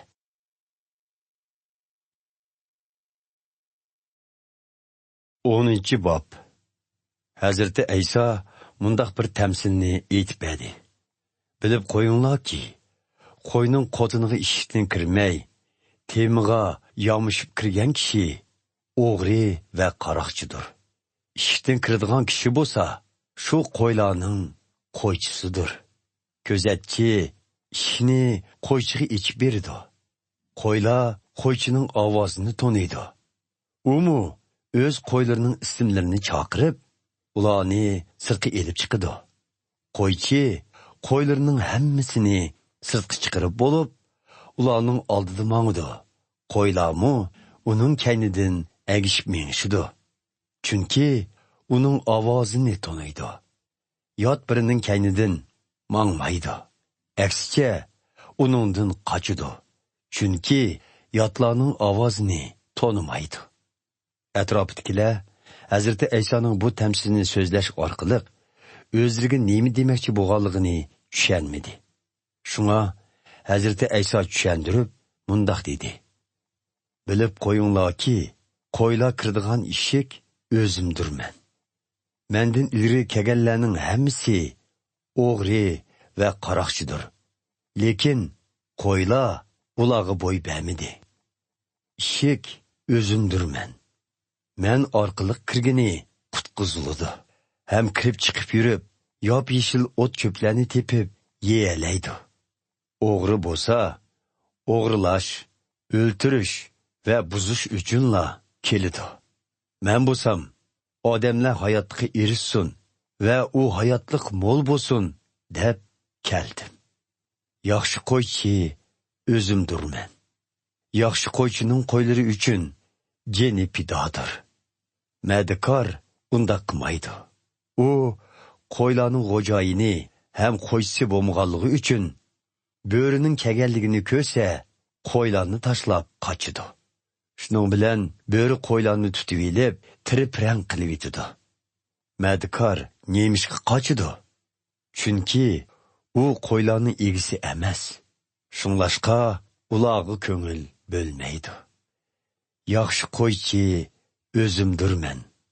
Otam meni va men otamni, biz bir-birimizni tanig'imizdek, men o'z qo'ylarimni taniyman. Ularmu meni taniydi. Qo'ylarim uchun jenim pida. Bu qotandan bo'lmagan boshqa qo'ylarimmi bor? Ularni chaqirishim kerak. Ularmu ovozimni anglaydi. Hamma qo'ylar bir poda bo'lishib, bir qo'ychiga agishidi. Otam meni so'yidi. Chunki men o'zimni qurbon qilgandan keyin tirilishim uchun jenimni pido qilishni xohlayman. Jenimni hech kim olamaydi. Men uni o'z ixtiyorim bilan pido qilaman. Men uni berishga va qaytarib olishga huquqliq. Otam menga shunday qilishni buyurgan. Bu so'zlar tufaylidan Yahudilar orasida yana bo'linish chiqdi. Bir muncha kishilar uningga jin tegibdi, sarang bo'lib qopti. Nima uchun uning so'ziga quloq solgudakmiz deyishadi. Yana ba'zilar bo'lsa, jin tekkan odamning so'zlari bundoq bo'lmaydi. Jin tekkan odam qandoqmi qarg'ularning ko'zlarini ocha olsin deyishdi. Qish fasli bo'lib, Yerusalimda markaziy ibodatxonaning qayta ochilganligini xotirlaydigan bayram o'tkazilyotdi. Hazrati Ayso ibodatxonadagi Sulaymon podshohining peshoyini degan yerda aylanib yuradi. Xalqlar uning atrofiga olishib elib, bizni yana qachongacha gumonda qoldirsan? Agar qutqizguvchi Masih bo'lsang, bizga ochiqni ayt, deyishdi. Hazrati Ayso mundoq javob berdi: Men sizlarga aytgan, lekin menga e'tiqod qilmadinglar. Otamning nomi bilan qilgan ishlarim mening kim ekanligimga guvohlik berdi. Biroq sizlar e'tiqod qilmadinglar. Chunki mening qo'ylarimdan emassizlar. Mening qo'ylarim gapimni anglaydi. Men ularni taniyman. Ular menga agishidi. Ularga mangulik hayot ato qilaman. Ular asla halok bo'lmaydi. Ularni hech kim qo'limdan tatib olamaydi. Ularni menga taqdim qilgan otam hammadan ustundir. Ularni otamning qo'lidan tatib olishga hech kimning kuchi yetmaydi. Otam ikkimiz aslida birmiz. Buning bilan Yahudilar yana uni chalma-kesak qilish uchun yerdan tosh elishdi. Otam menga buyurgan nurg'un yaxshi ishlarni oldinglarda ko'rsatdim. Bu ishlarning qaysisi uchun meni chalma-kesak qilmoqchisizlar? Dedi Hazrati Ayso ularga. Seni yaxshi ishlaring uchun emas, kufrlik qilganliging uchun chalma kesak qilamiz. Chunki sen odam turuqliq o'zingni xudo qilib ko'rsatding, deb javob qaytirishdi xaloyiq. Hazrati Ayso bundoq dedi: Muqaddas yozmalarda Xudoning burunqi zamondagi Yahudi yetakchilarga sizlar ilohlar degini yozilgan emasmi? Muqaddas yozmalarda aytilgani mangu o'zgarmaydi-da. Xudo o'zining so'zini yetkazganlarni ilohlar deb atagan-ku. Endi menga kesak, otam meni tanlab, fani dunyoga avatdi. Shundoq turuqliq, nima uchun Xudoning o'g'liman desam, meni kufrlik qilding deysizlar? Agar otam buyurgan ishlarni qilmasam, menga e'tiqod qilmanglar.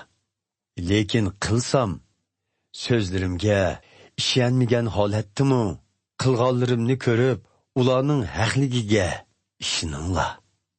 Buning bilan otamning menda ekanligini, meningmi otamda ekanligimni haq deb bilib yetisizlar.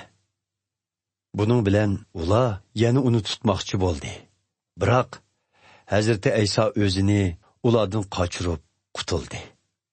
Ondan Iordan daryosining u qitg'a, ya'ni burun Yahyo payg'ambar odamlarni cho'mildirgan yerga ketib, u yerda turdi. Nurg'un kishilar uning yeniga keldi. Ular Yahyo payg'ambar hech mo'jiz ko'rsatmagan, lekin bu odam to'g'risida aytganlarining hammasi to'g'ri chiqdi, deyishdi. Shundoq qilib, nurg'ulg'an kishilar bu yerda Hazrati Aysoga e'tiqod qildi.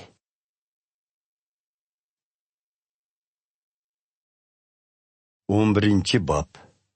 Lazar ismli bir odam kasal bo'lib qolgan edi.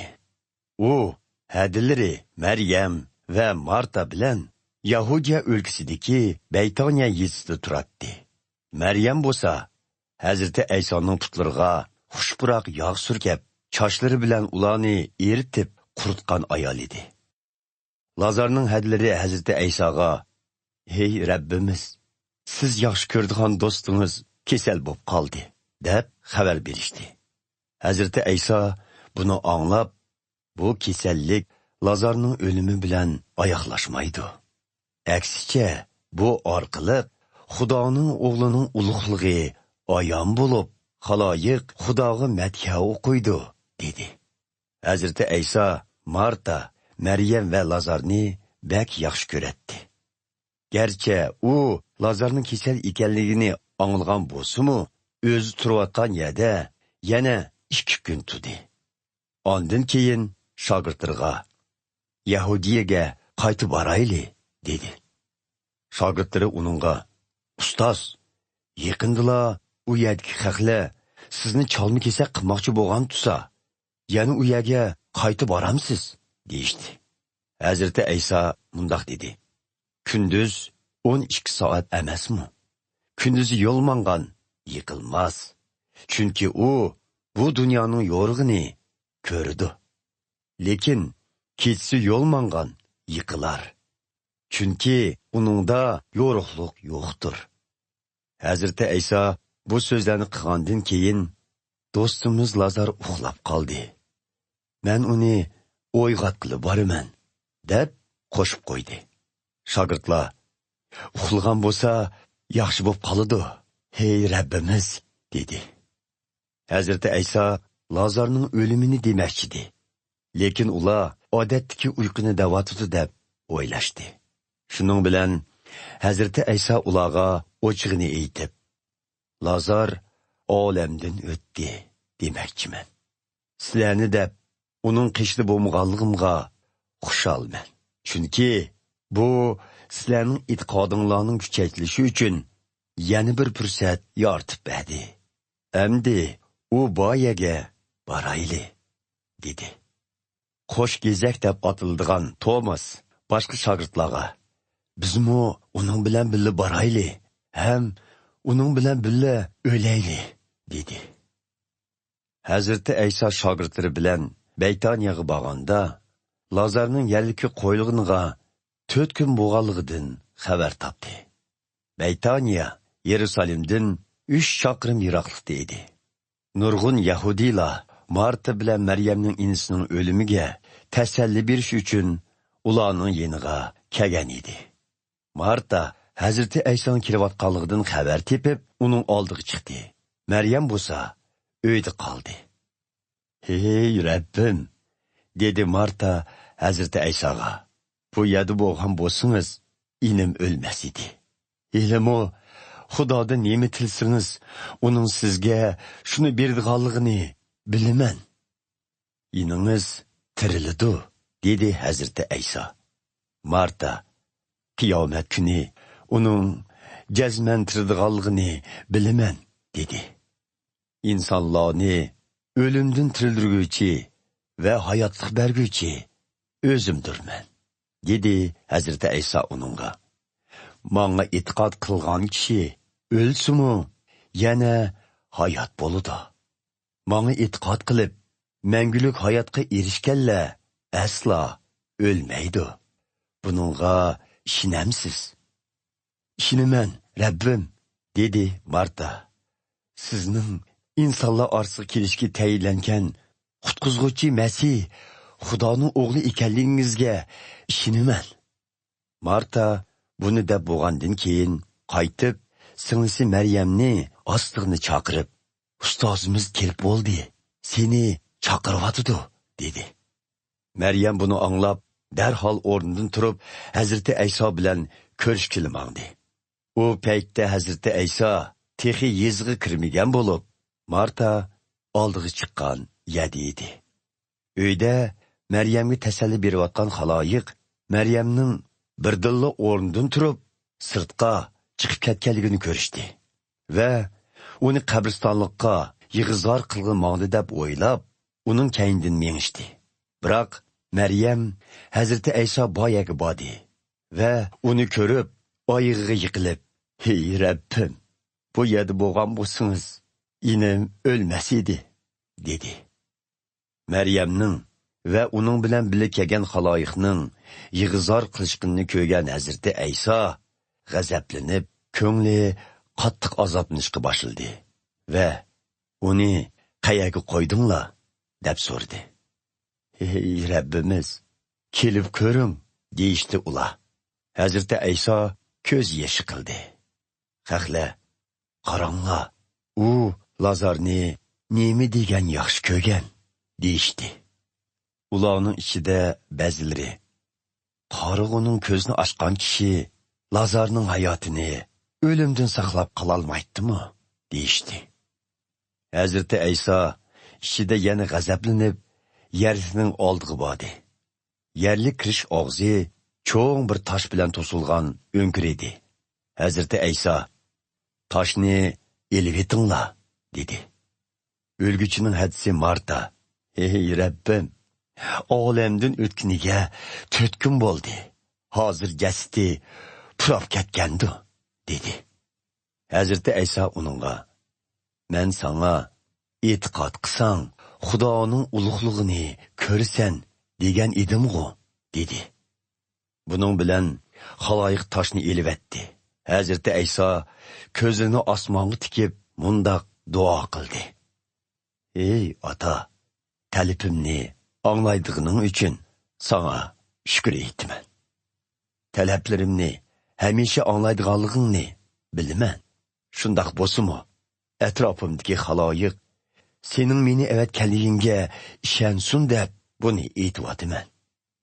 Hazreti Ayso bu so'zlarni qilgandan keyin yuqori ovozda "Lazar, tashqariga chiq", deb tovladi. Lazar qo'l putlari kepanlangan, engiki tengilgan holda tashqariga chiqdi. Hazreti Ayso ularga kepanlikni soldirib, uni o'z mayliga qo'yib etinglar, dedi. Maryamning yeniga patlab kelgan va Hazreti Ayso ko'rsatgan bu mo'jizani ko'rgan nurg'un xalqlar Hazreti Aysoga e'tiqod qildi. Lekin ularning ichida ba'zilari farislarning yeniga berib, Hazreti Aysoning qilgan ishlarini ma'lum qilishdi. Shunga parislar va oliy ruhoniylar Yahudiylarning oliy kengashmasini yig'ib, qandoq qilg'uliq? Bu odamni yaratgan nurg'un mo'jizlarga qarab beqinglar. Uni bunda qo'yib besak, hamma odam uningga e'tiqod qilib ketadi. Shundoq bo'lganda, Rim hukumati ibodatxonamizni, hatto millatimizni vayron qilib yetadi, deyishdi. Ularning ichida biri, ya'ni shu yili bosh ruhoniy bo'lgan Qayopa, sizlar hech nimani bilmaydigansizlar. Bütün xalqning halok bo'lishining o'rniga birla odamning ular uchun o'lishining yaxshi ekanligini tushunmaydigansizlar, dedi. Bu so'zni u o'zligidan aytmagan edi. U shu yili bosh ruhoniy bo'lg'achqa Hazrati Aysoning Yahudi xalqi uchun, shundaqla faqat u xalq uchunla emas, balki Xudoning har yonga chichilib ketgan farzandlarining hammasini bir qilib uyushtirish uchun o'ladiganligini oldin aytgan edi. Shundoq qilib ular shu kundan e'tiboran Hazrati Aysoni o'ldiritish uchun suiqasd qilishga boshladi. Shunga Hazrati Ayso endi Yahudilar orasida oshkora yurmay, u yerdan ayrilib, cho'lga yaqin rayondagi Efroim shahriga ketib, shogirdi bilan birga u yerda turdi. Yahudilarning o'tib ketish heytiga oz qolgan edi. Nurg'un kishilar tozalanish dini qoidasini ado qilish uchun heytdan bir qancha kun ilgari Yezilardan Yerusalimga kelishdi. Ular Hazrati Aysoni izlaydi. Ular markaziy ibodatxonada yig'ilganida bir-biriga "Seningcha qandoq bo'la? Hazrati Ayso heytga kelmamdikin?" deyishadi. Oliy ruhoniylar bilan parislar Hazrati Aysoni tutish uchun uning qayerligini bildiganlarning o'zlariga ma'lum qilishini buyurgan edi.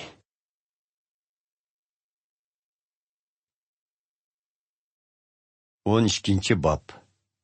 O'tib ketish heytidan 6 kun ilgari Hazrati Ayso o'zi o'limdan tirildigan Lazar tug'an joy Baytoniyaga keldi. U yerda uningga ziyofat berildi.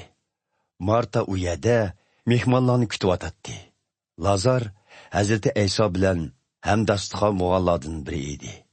Maryam sap sumuldan yasalgan intayin qimmatbaholik atirdan oz kam bir qadoq akilib, Hazrati Aysoning putlariga quydi va shoshlari bilan atirni uning putlariga surdi. Uy atirning xushpurug'i bilan to'ldi. Lekin Hazrati Aysoning shogirdlaridan biri, ya'ni keyin uningga sotqinlik qildigan Yahuda Ishqariyot, bu atirning qimmati bir odamning yillik kirimiga teng keladi ekan.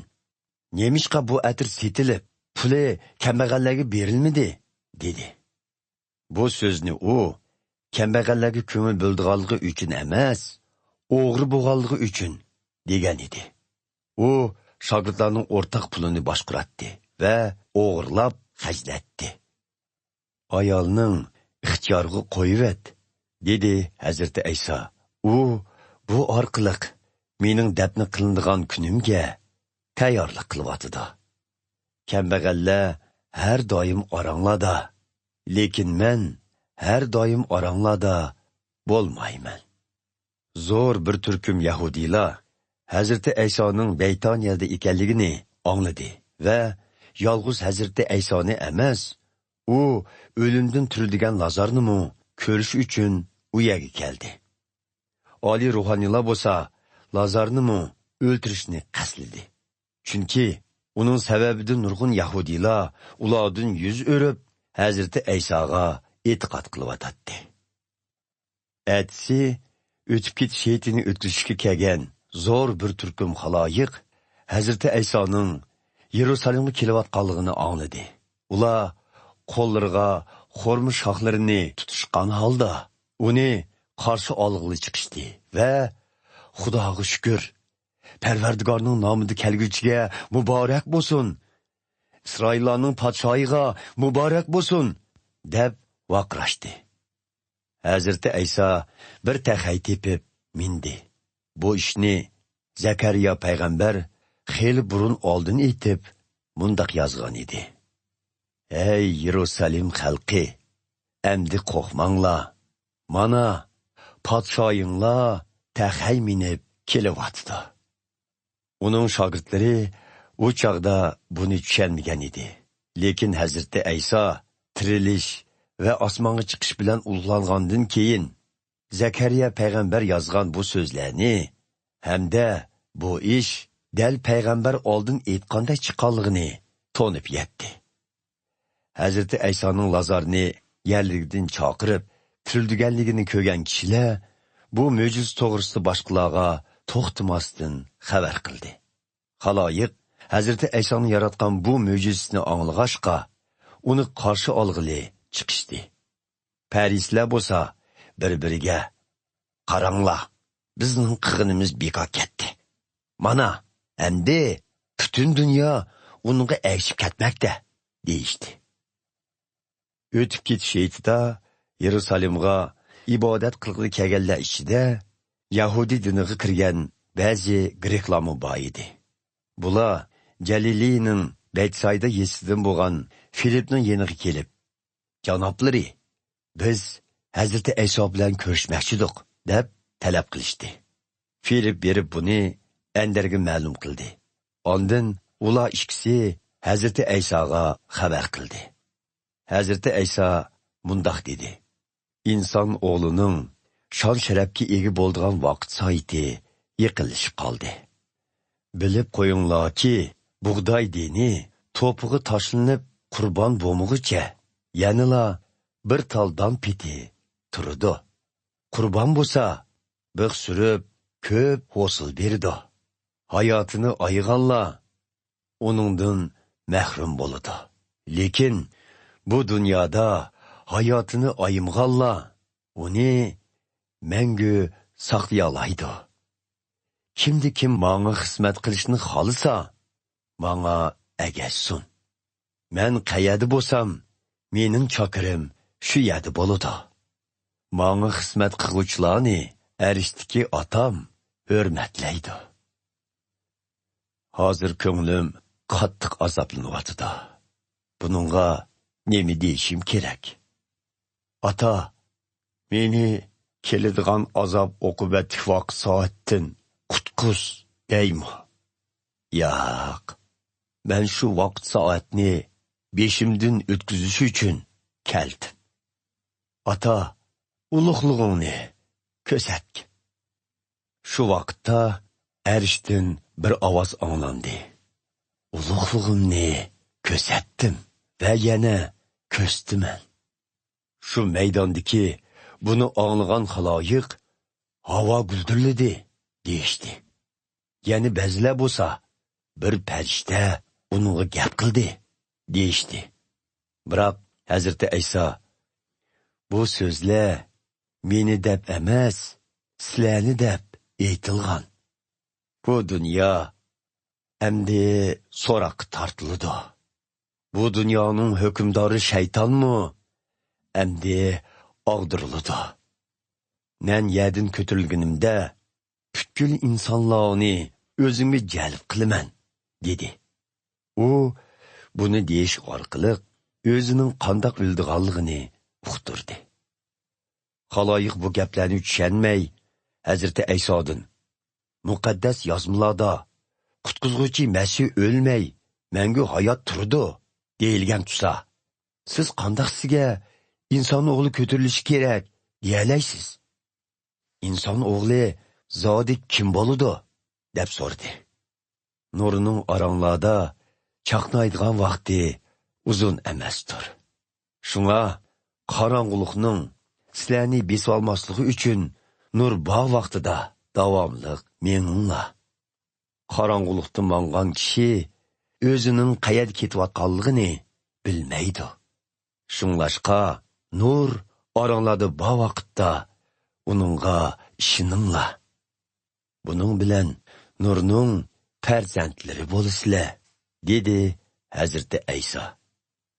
Hazreti Ayso bu so'zlarni qilgandan keyin xaloyiqdan ayrilib yoshirinib oldi.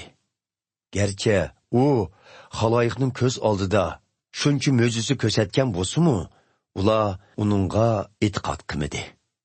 Bu ahvol dal Yashaya payg'ambarning yozmasida oldin ola ko'rsilgandek chiqdi. Ey Parvardigor, biz yetkizgan so'zlarga kim ishondi? Sening kuch qudrating kimga ko'rsatildi? Xaloyiq Hazreti Aysoga e'tiqod qila olmadi. Buning sababini Yashaya payg'ambar oldin ola tushuntirib bergan edi. Parvardigor ularning ko'zlarini ko'r qildi, qalbini bexitlashtirdi. Uning natijasida ularning ko'zlari ko'rmas, qalbi sezmas bo'lib qoldi. Ular gunohlarga tavba qilib, menga qaytishni xohlamaydi. Xolisidi men ularni saqaytatdim, deydi Xudo. Yashaya payg'ambar Hazreti Aysoning ulug'ligini ko'rganligi uchun bu so'zlarni uningga qarata oldin ola aytgan edi. Vaholanki nurg'ulg'an kishilar, hatto Yahudi oqsoqollarimi Hazreti Aysoga e'tiqod qildi. Lekin ular o'zlarining farishtalar tarafidan ibodatxona jamoatchiligidan qo'g'lab chiqib etilmasligi uchun e'tiqod qilganligini oshkorlamadi. Buning sababi ular insondan keldigan maqtashni Xudodan keldigan maqtashdinmi yaxshi ko'radi. Hazreti Ayso yuqori ovoz bilan mundoq dedi: "Menga e'tiqod qilganlar, menga emas, meni avatkuchiga e'tiqod qilgan bo'ladi. Meni ko'rganlar, meni avatkuchinimi ko'rgan bo'ladi. Men menga e'tiqod qilganlar qorong'ulikda qolmasin deb dunyoga nur bo'lib keldim. So'zlarimni anglab, so'zlarimga amal qilmaganlarni so'roqqa tatmayman. Chunki men insonlarni so'roqqa tatqili emas, balki ularni qutqizg'ili keldim. Biroq meni rad qilganlarni va so'zlarimni qabul qilmaganlarni so'roqqa tatquchi bor. U bo'lsa-mu aytgan so'zlarim bo'lib, u qiyomat kuni kishilarni so'roqqa tatidi. Chunki men o'zligimdan so'zliginim yo'q. Nemini so'zlishim va qandoq so'zlishim kerakligini meni avatgan otam menga buyurdi. Uning buyrug'ining mangulik hayot elib keldiganligini bilaman. Shunga nemini so'zlasam, Xudo otamning menga buyrug'inidek so'zlayman.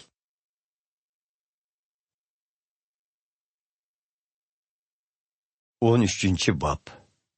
O'tib ketish sheytining harpisi edi. Hazreti Ayso bu dunyodan ayrilib, otasining yeniga ketadigan vaqtning yetib kelganligini bildi. U bu dunyodagi o'z odamlarga bo'lgan mehr muhabbatini burunli ko'rsatgan bo'lib, uning qanchalik cho'nqurligini endi to'liq ko'rsatmoqchidi. Hazreti Ayso shogirdi bilan kashf tamoqda birga bo'ldi. Shayton burun Simonning o'g'li Yahuda Ishqariyotning ko'ngliga Hazreti Aysoni Yahudi oqsoqoliga tutib berish vasvasasini solgan edi. Hazreti Ayso otasining hamma huquqni o'ziga omonat qilganligini, otasi Xudoning yenidan kelib, Xudoning yeniga ketadiganligini biladi. U dasturxondan turib, to'nini yechib, bir lo'ngi bilan belini bog'ladi. Ondan bir javurga su quyib, shogirdlarning putlarini yuvishga va beliga bog'lan lo'ngi bilan eritib quritishga boshladi. Navbat Simon Petrus kelganda Petrus: "Ey Rabbim, putimni siz yuvsangiz, qandoq bo'g'ini?" dedi. Hazreti Ayso uningga: "Nima qilayotganimni hozir tushunmaysan, lekin keyin tushunasan" dedi. "Men putimni hargiz sizga yug'izmayman" dedi Petrus. "Putingni yumsam, sen men bilan birga bo'lolmaysan" degan javobni qaytardi Hazreti Ayso. Simon Petrus: "Ey Rabbim, undaqda putlarimni emas, qo'llarimni, beshimni yug'aysiz" dedi. Hazreti İsa onunğa, yuyunib bo'lgan odamning qayta yuyunishining hojati yo'q. Faqat putlarini yusila, bütün azosi pok bo'ladi.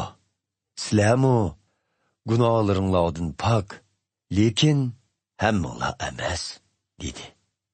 Hazreti İsa o'zini kimning tutib berdiganligini bilatdi.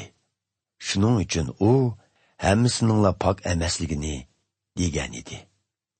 Hazreti İsa ularning putlarini yuvib bo'lgandan keyin to'nini kiyib, yana dasturxonga o'tirdi va ularga mundaq dedi: "Sizlar nima qilganligimni tushundinglarmi? Sizlar meni Rabbim va ustozim deysizlar. Rost aytsizlar. Amaliyotdimi shundaq. Men Rabbinglar va ustozinglar turuqliq putlaringlarni yuvgandikin, sizlarmi bir-biringlarning putlarini yuyishinglar kerak. Bu sizlarningmi menga o'xshash boshqalarga xizmat qilishinglar uchun ko'rsatgan ulgamdir. Bilib qo'yinglarki, qul xo'jayindan ustun turmaydi. Elchimi o'zini avatkuchidan ustun turmaydi. Bu ishlarni bilgan ekansizlar. Sizlarmi shundoq qilsanglar, naqadar baxtliksizlar. Sizlar gunohlaringlardan pok degan so'zim hammanglarga qartilgan emas. Men tanlganlarimni bilaman, lekin muqaddas yozmalarda oldin aytilgan: "Men bilan hamdostqon bo'lib, nenimni yegan do'stim mendan yuz o'rdi" degan bu so'z amalga oshirilishi kerak. Sizlarga bu ish yuz berishdan avval aytib qo'yayki, u ishlar yuz berganda mening menga bo'g'ichi ekanligimga ishonisizlar. Yana shuni bilib qo'yinglarki, men avatgan har qanday bir kishini qabul qilganlar meni qabul qilgan bo'ladi. Meni qabul qilganlar bo'lsa, meni avatkichi Xudoni qabul qilgan bo'ladi. Hazreti İsa bu so'zlarni qilgandan keyin qattiq azoblangan holda o'chig'ini aytdi: "Bilib qo'yinglarki, oranglarda biraylan menga sotqinlik qiladi." Shogirdlar kimni da'vatqonligini tushunmay bir-biriga qarashdi. Hazreti İsa intayin yaxshi ko'rdi deb qaragan shogird uning yanida yonpashlab yotadi. Simon Petrus uningga Hazreti İsa'dan kimni demoqchi bo'lganligini so'rab beqishni ishorat qildi. Shunga u Hazreti İsa'ga yaqin kelib to'van ovozda: "Ey Rabbim, sizga sotqinlik qiladigan kim?" deb so'radi. Hazreti İsa: "Bir kishlam nonni oshga to'girib kimga sunsam, shu" deb javob berdi. Keyin u nonni oshga to'girib Simonning o'g'li Yahuda Ishqariyotga sundi. Yahuda nonni ilishig'la ichiga shayton kirdi. "Qiladiganingni chopsan qil", dedi Hazreti İsa uningga. Dasturxonda o'tirganlarning hech qaysisi Hazreti İsa'ning Yahudaga bu so'zlarni nima uchun qilganligini tushunmadi.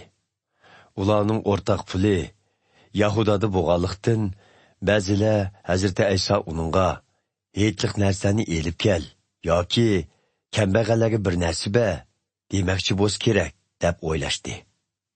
Yahuda nonni elibla tashqariga chiqib ketdi. Bu chog' kecha edi.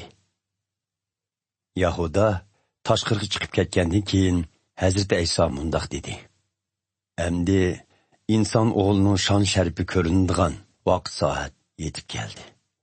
U orqali Xudoning shon sharifimi ayon bo'ladi.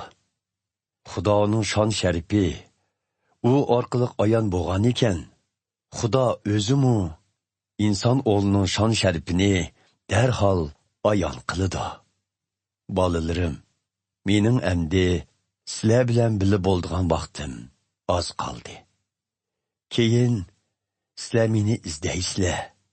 Lekin Yahudi oqsoqollarga aytganimdek, sizlarga aytamanki, men bordigan yerga sizlar borolmaysizlar. Hozir sizlarga yangi bir amr beraman. Bir-biringlarga mehr muhabbat ko'rstinglar. Sizlarni so'ygunimdek, sizlarmu bir-biringlarni so'yinglar. Bir-biringlarga mehr muhabbatinglar bo'lsa, hammanglar sizlarning mening shogirdlarim ekanliginglarni taniydi. Simon Petrus Hazreti Aysodan: "Ey Rabbim, qayerga borsiz?" deb so'radi. "Men ketadigan yerga hozircha agishib borolmaysan, lekin keyin borasan", deb javob berdi Hazreti Ayso. Petrus uningga: "Ey Rabbim, nima uchun hozir sizning kayningizdan borolmayman? Siz uchun jinim pido", dedi. Hazreti Ayso mundaq dedi: "Men uchun rostinla jining pidomi? Bilib qo'yg'inki, g'o'raz chillashdan burun sen mendan 3 qitim tonisan."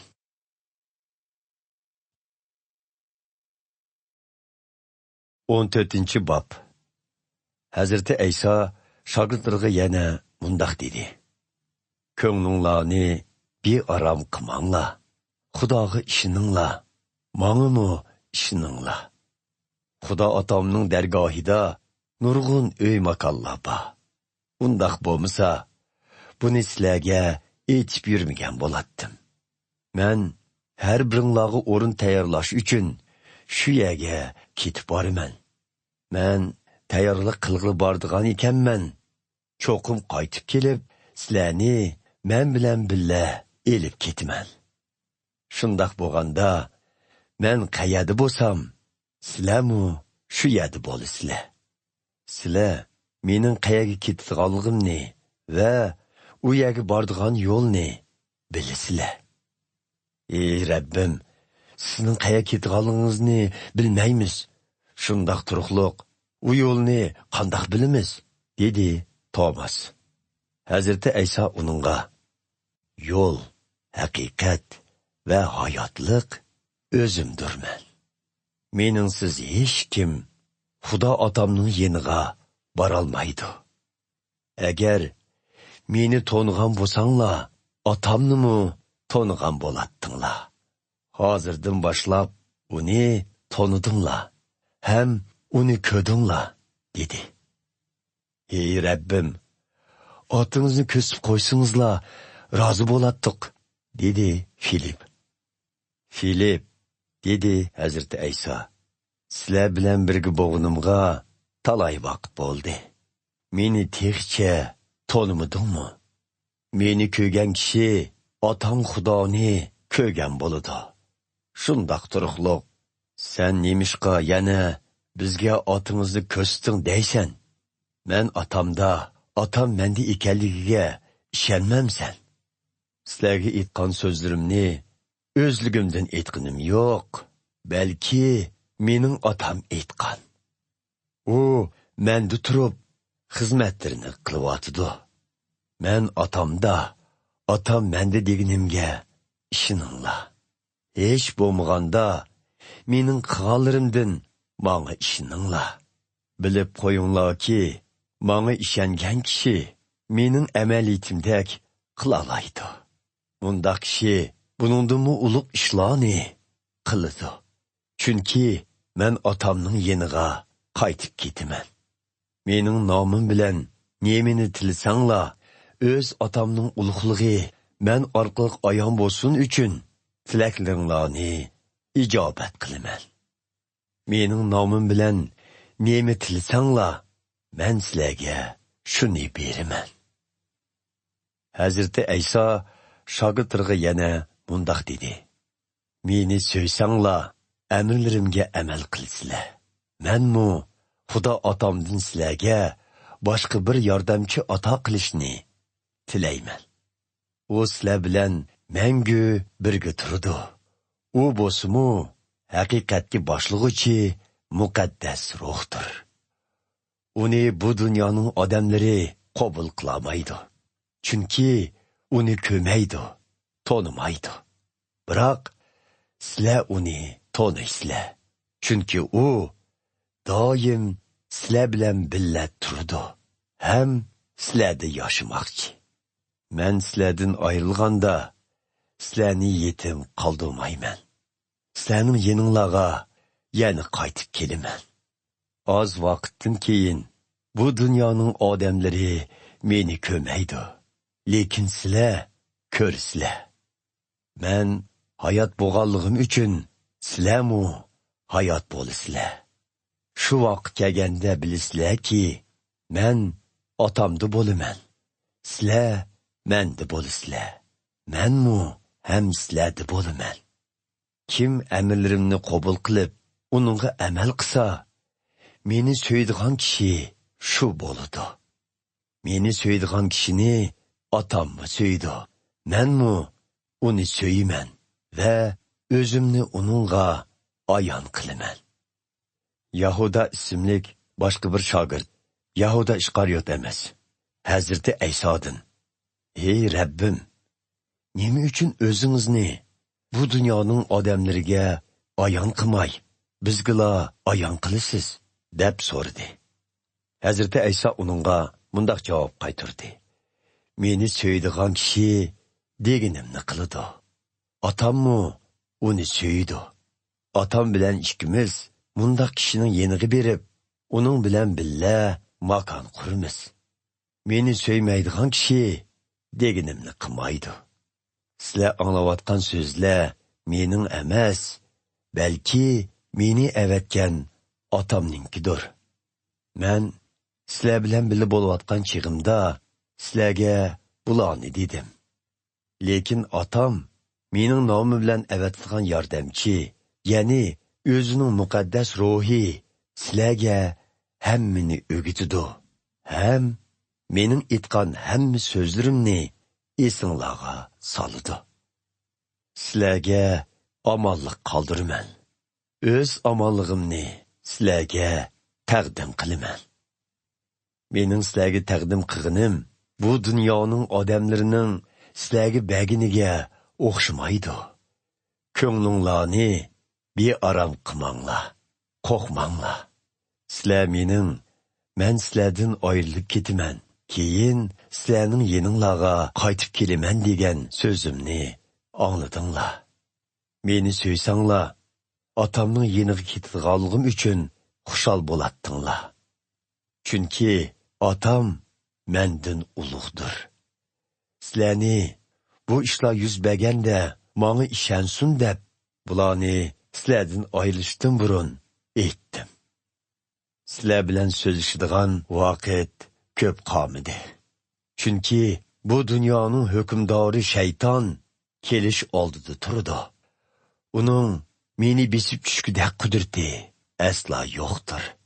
Lekin bu dunyoning odamlari mening otamni so'ydiganligimni bilsin deb, otam menga amr qilgan ishni amalga oshiraman. Turinglar, bu joydan ketayli. 15-bob. Hazrati Ayso shogirdlarga mundaq dedi: "Haqiqiy üzüm teli o'zimdirman. Otam Xudo bo'lsa, bog'vandir. Bog'van mendiki meva bermaydigan har bir shoxni kesib tashlaydi. Meva berganlarni bo'lsa, texmi ko'p meva bersin deb putab turadi. Sizlar putalgan shoxlarga o'xshash bo'lib, men sizlarga yetkazgan so'zlar orqali allburun pok bo'ldinglar. Sizlar menda bo'linglar, menmu sizlarda bo'laman. Shox talda bo'lmay turib, o'zligidan meva berolmaydigandek, sizlarmu menda bo'lmasanglar meva berolmaysizlar. Üzüm teli o'zimdirman. Sizlar bo'lsanglar shoxlari sizlar. Kim menda bo'lsa, menmu uningda bo'laman. Shundoq bo'lganda u ko'p meva beradi. Chunki Xudo yoqtiradigan har qanday ishni mensiz qilolmaysizlar. Menda bo'lmagan kishi keraksiz shoxlarga o'xshash tashlab etilib, qurib ketadi. Bundaq shoxlar yig'ib o'tqa tashlanadi. Sizlar menda bo'lsanglar va so'zlarim sizlarda saqlansa, nemini talab qilsanglar, shuningga erishsizlar. Sizlar ko'p meva berishinglar orqali mening shogirdlarim ekaninglarni isbotlaysizlar. Bu otamga shon sharaf elib keladi. Otam meni so'yginidek, menmu sizlarni so'ydim. Mening mehr muhabbatimda bo'linglar. Agar amrlarimga amal qilsanglar, xuddi men otamning amrlariga amal qilgan va hamisha uning mehr muhabbatida bo'lganimdek, sizlarmu hamisha mening mehr muhabbatimda bo'lasizlar. Bularni sizlarga xushalligimdan bahramon bo'lsin va xushalligiga to'lib toshsin deb aytdim. Mening amrim shuki, men sizlarga mehr muhabbat ko'rsatgandek, sizlarmu bir-biringlarga mehr muhabbat ko'rsatinglar. O'z do'stlari uchun jinini pido qilishdan cho'nqur mehr muhabbat yo'qdir. Sizlarga buyurgan amrlarimni ado qilsanglar, mening do'stlarim bo'lasizlar. Endi sizlarni chakar demayman. Chunki chakar xo'jayinning nima qildiganligini bilmaydi. Uning o'rniga sizlarni do'st deyman. Chunki otamdan anglaganlarimning hammasini sizlarga yetkizdim. Sizlar meni tanlaganinglar yo'q. Aksicha, men sizlarni tanladim. Men sizlarni meva bersin hamda mevalaringlar menga saqlansin deb tayinladim. Mushundaq meva berganinglarda mening nomim bilan otamdan nima tilsanglar, otam shuni beradi. Sizlarga shuni amr qilamanki, bir-biringlarga mehr muhabbat ko'rsatinglar. Bu dunyoning odamlari sizlardan nafratlansa, sizlardan avval mendan nafratlanganligini bilinglar. Sizlarmu bu dunyoning odamlaridan bo'lgan bo'lsanglar, bu dunyoning odamlari sizlarni o'zining deb so'ygan bo'ladi. Biroq men sizlarni bu poni dunyodan ayirib tanlaganim uchun, endi bu dunyoga mansub emassizlar. Shuning uchun bu dunyoning odamlari sizlardan nafratlanadi. Men sizlarga aytgan so'zni esinglarda tutinglar. Qul xo'jayindan ustun turmaydi. Menga ziyonkashlik qilganlar sizlarga ziyonkashlik qiladi. Mening so'zimga amal qilganlar sizlarninkiga amal qiladi.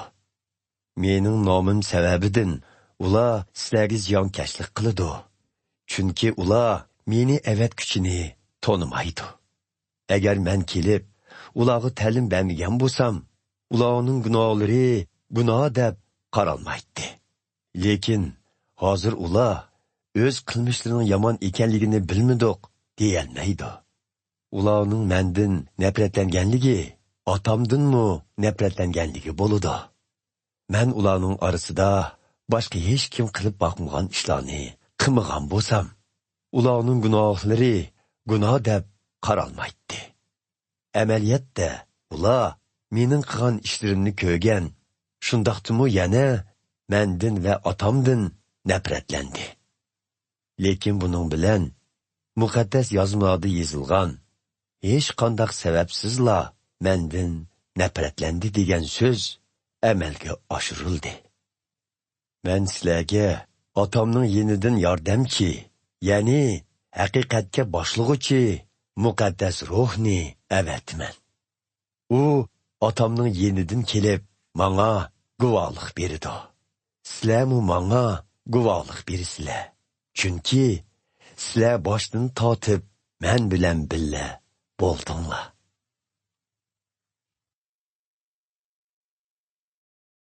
16 bob. Bularni sizlarga e'tiqodini tashlab qo'ymasin deb aytdim. Sizlar ibodatxona jamoatchiliginglardan qo'g'lab chiqib yetilsizlar. Hamda shundoq bir vaqt soatlar keladiki, sizlarni o'ltirdiganlar o'zlarini Xudo xizmat qilyapman deb hisoblaydi. Ular bularni yo otamni yo meni to'nimaganligi uchun qiladi. Shuning uchun aytmanki, ular sizlarga ziyonkashlik qilganda mening ogohlantirganligimni esinglarga keltiringlar. Men dastlabda bularni sizlarga aytmadim, chunki sizlar bilan birga edim. Lekin endi meni avatkuchning yeniga qaytib ketaman. Shundoq bo'lsa-mu, oranglardan hech kim mendan nega ketisiz deb so'rmayotdi. Buning o'rniga sizlarga bularni aytganligim uchun qalbinglar hasrat bilan to'ldi. Bilib qo'yinglarki, mening ketishim sizlarga foydali. Ketmasam, sizlarga yordamchi kamaydi. Ammo ketsam, uni sizlarga avatiman. U kelganda bu dunyodagi kishilarni o'zlarining gunohkor ekanligiga, mening haqqoniyligimga va oxirgi zamondagi savol-so'roqning bo'ldiganligiga qoyil qiladi. Ular gunohkor ekanligiga qoyil bo'ladi. Chunki ular menga e'tiqod qilmadi. Ular mening haqqoniyligimga qoyil bo'ladi. Chunki men haqqoniyman. Ham shunga otamning yeniga qaytishga loyiq turman. Shundoq qilib, sizlar meni ko'rolmaysizlar. Ular oxirgi zamondagi savol-so'roqning cho'qim bo'ldiganligiga qoyil bo'ladi. Chunki Xudo bu dunyoning hukmdori bo'lgan shaytonni so'roqqa tatdi. Sizlarga aytadigan yana ko'p so'zlarim bor edi. Biroq sizlar uningga bardoshlik berolmaysizlar. Lekin haqiqatga boshlig'uchi muqaddas ruh kelganda sizlarga barliq haqiqatni o'rgatdi. U o'zligidan so'zlamaydi. Aksicha, otam ikkimizning so'zlarini anglagandan keyin so'zlaydi va kelgusida bo'lgan ishlarni sizlarga yetkazadi. U menda bor bo'lganni sizlarga yetkazib, mening ulug'lig'imni ayon qiladi. Otamda bor bo'lganning hammasi ham meningdir. Shuning uchun muqaddas ruh menda bor bo'lganni sizlarga yetkazdi deb aytdim. Oz vaqtdan keyin meni ko'rmaysizlar.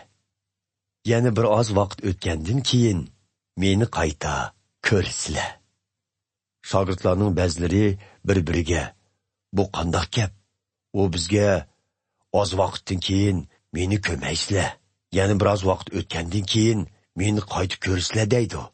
U yana chunki men otamning yeniga ketaman deydi. Oz vaqtdan keyin degan so'zning ma'nosi zodi nimadi? Uning nimalarni davatqanlarini bilolmadik deyishdi. Hazrati Ayso ularning so'rmoqchi bo'lgan savolini bilib, mundaq dedi: Mening oz vaqtdan keyin meni ko'rmaysizlar, yana biroz vaqt o'tgandan keyin meni ko'rasizlar deganimning ma'nosini bir-biringlardan so'ravatamsizlar. Bilib qo'yinglarki, sizlar yig'izor qilib qayg'urusizlar. Lekin bu dunyoning odamlari xushal bo'lishib ketadi. Sizlar bo'lsanglar qayg'urusizlar. Lekin qayg'ularinglar xushallikqa aylanadi. Ayol tug'utda azoblanadi. Chunki uning azob oqibatlik vaqt soati yetib kelgan. Lekin bu o'g'li tug'ilib bo'lgandan keyin bir farzandning dunyoga kelganligining xushalligi bilan tortgan azobini unutib qoladi. Shuningga o'xshash, sizlarmi hozir azoblanyapsizlar. Lekin men sizlar bilan qayta ko'rishiman. Shu chaqda qalbinglar xushallikqa cho'midi. Xushalliginglarni hech kim sizlardan tortib olmaydi. Bilib qo'yinglarki, shu vaqt kelganda mendan hech narsa so'rashinglarning hojati yo'q.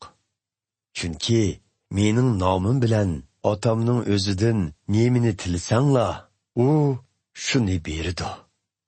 Hozirgacha mening nomim bilan hech nima tilamadinglar. Endi tilanglar, erishsizlar. Buning bilan xushallig'inglar to'lib toshsin. Sizlarga bularni tamsillar bilan bildirdim. Biroq shundoq bir vaqt keladi-ki, u chaqda tamsizlar bilan so'zilmayman. Otam to'g'riliq ochiq aytaman. Shu kunlar kelganda, tilaklaringlarni mening nomim bilan tilaysizlar. Men sizlar uchun otamdan talab qilaman demoqchi emasman. Buning sababi otam o'zimi sizlarni so'yidi. Chunki sizlar meni so'ysizlar va meni otamning avatganligiga ishondinglar. Men otamning yenidan bu dunyoga keldim. Endi bu dunyodan otamning yeniga ketaman. Shogirdlari, endi tamsil keltirmay ochiq aytdingiz. Biz sizning hammani bildiganligingizni endi tushundik. Chunki biz savol so'rmasaqmi, siz ko'nglimizdikini bildikansiz. Buningdan sizning Xudoning yenidan kelganligingizga ishondik, deyishdi. Hazrati Ayso ularga, hozir ishondinglar, shundaqmi? Mana shundoq vaqt kelay deb qoldi. Shundoqla kelib qoldiki, hammanglar meni yolg'iz tashlab, o'z yo'llaringlarga ketisizlar. Biroq men yolg'iz qolmayman. Chunki otam men bilan birlidir. Bularni sizlarga men orqali omonlik topsin deb aytdim. Bu dunyoning odamlari sizlarni azob oqibatga soladi. Ammo g'ayratlik bo'linglar. Chunki men bu dunyo ustidan g'alaba qildim. 17 bob. Hazrati Ayso bu so'zlarni qilgandan keyin ko'zlarini arshga tikib, mundaq duo qildi. Ey ota, mening vaqt soatim yetib keldi. Sen o'g'lingning ulug'ligini ayon qilgin.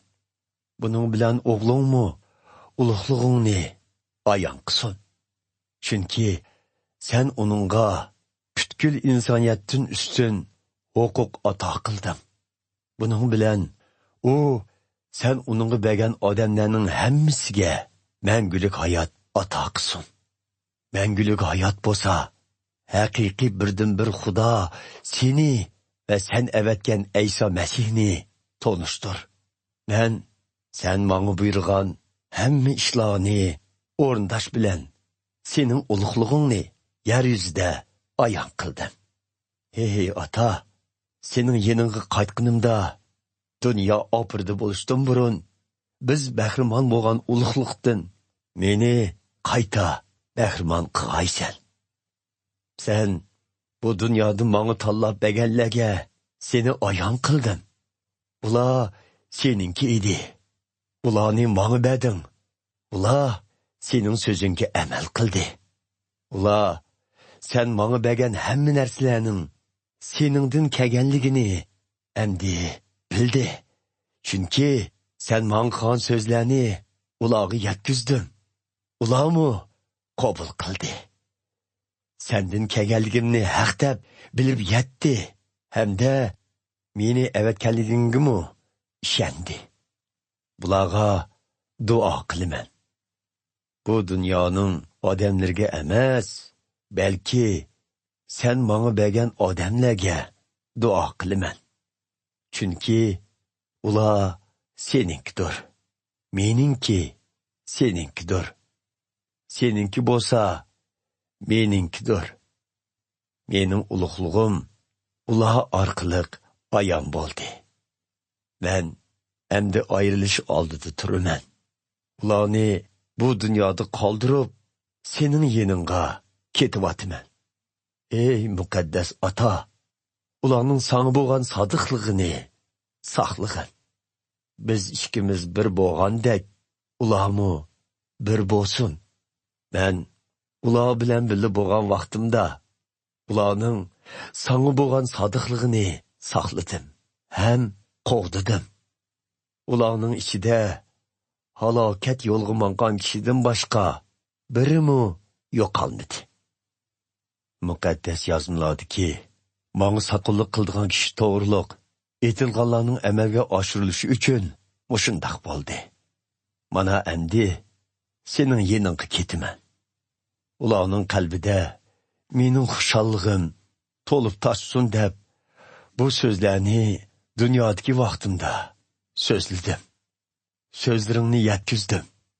Bu dunyoning odamlari ulardan nafratlandi. Chunki men bu dunyoga mansub bo'lmaganimdek, ularmu bu dunyoga mansub emasdir. Ularni bu dunyodan ayirvat deb emas, balki shaytondan saqla deb tilayman. Men bu dunyoga mansub bo'lmaganimdek, ularmu bu dunyoga mansub emasdir. Ularni haqiqating orqali o'zingga otug'izg'aysan. Chunki sening so'zlaring haqdir. Sen meni dunyoga avatganingdek, menmu ularni dunyoga avatdim. Ularmu o'zlarini haqiqiy otsin deb o'zimni sana atayman. Men ular uchunla emas, yana ularning yetkizgan so'zlarini anglab, menga e'tiqod qildiganlar uchunmi duo qilaman. Ularning hammasi bir bo'lsin. Ey ata, sen menda, men senda bo'lgandek, ularmu bizda bo'lsin. Shu orqali bu dunyoning odamlari meni sening avatganligingga ishonsin deb duo qilaman. Biz ikkimiz bir bo'lgandek, ularmu bir bo'lsin deb sen menga bergan ulug'likni ularga ato qildim. Men ularda, sen menda. Bu ularning ittifoqligining mukammallashishi uchundir. Bu dunyoning odamlari shu orqali meni avatganligingni ham meni sevginingdek menga e'tiqod qilganlarni suydiganligingni bilsin. Ey ata, sen menga bergan kishilarning hammasining men bilan bir yerda bo'lishini, ham ularning ulug'lig'imni ko'rishini orzu qilaman. Bu dunyo oxirida bo'lishdan burun meni sevganliging uchun menga bergan ulug'liqdir. Ey odil ata, bu dunyoning odamlari seni tonimaydi. Ammo men seni toniyman. Shogirdlarimmu meni sening avatganligingni biladi. Men seni ularga ayon qildim. Yana davomliq ayon qilaman. Buning bilan menga bo'lgan mehr muhabbatim ularda bo'lsin. Ham menmu ularda bo'lay.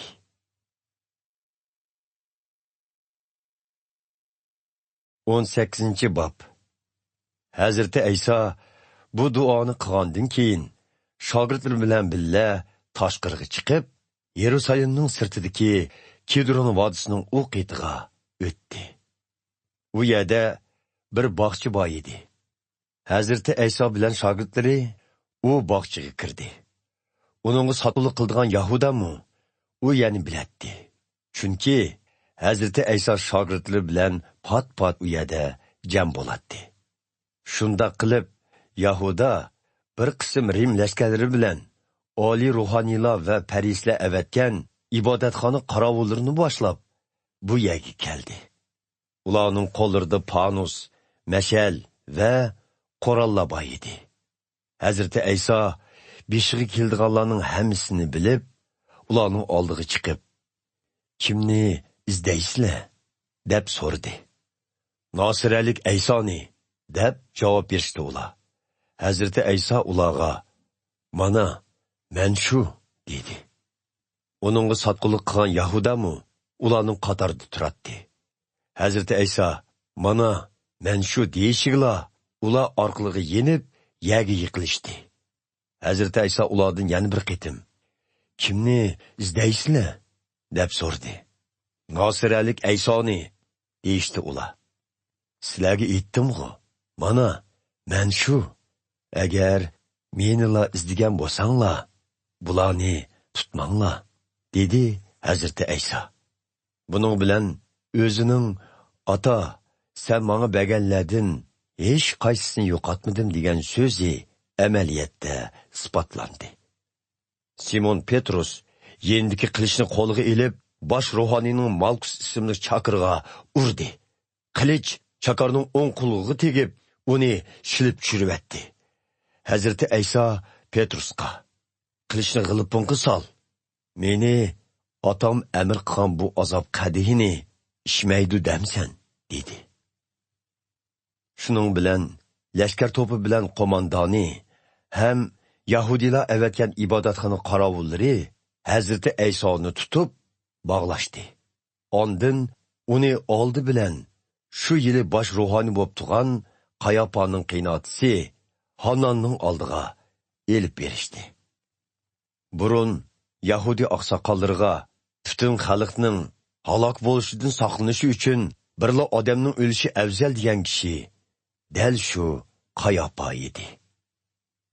Simon Petrus bilan yana bir shogird Hazrati Aysoning kaynidan agishib mangan edi. U shogird bosh ruhoniyning tonishi bo'lganligi uchun Hazrati Ayso bilan bosh ruhoniyning hovlisiga kiralidi.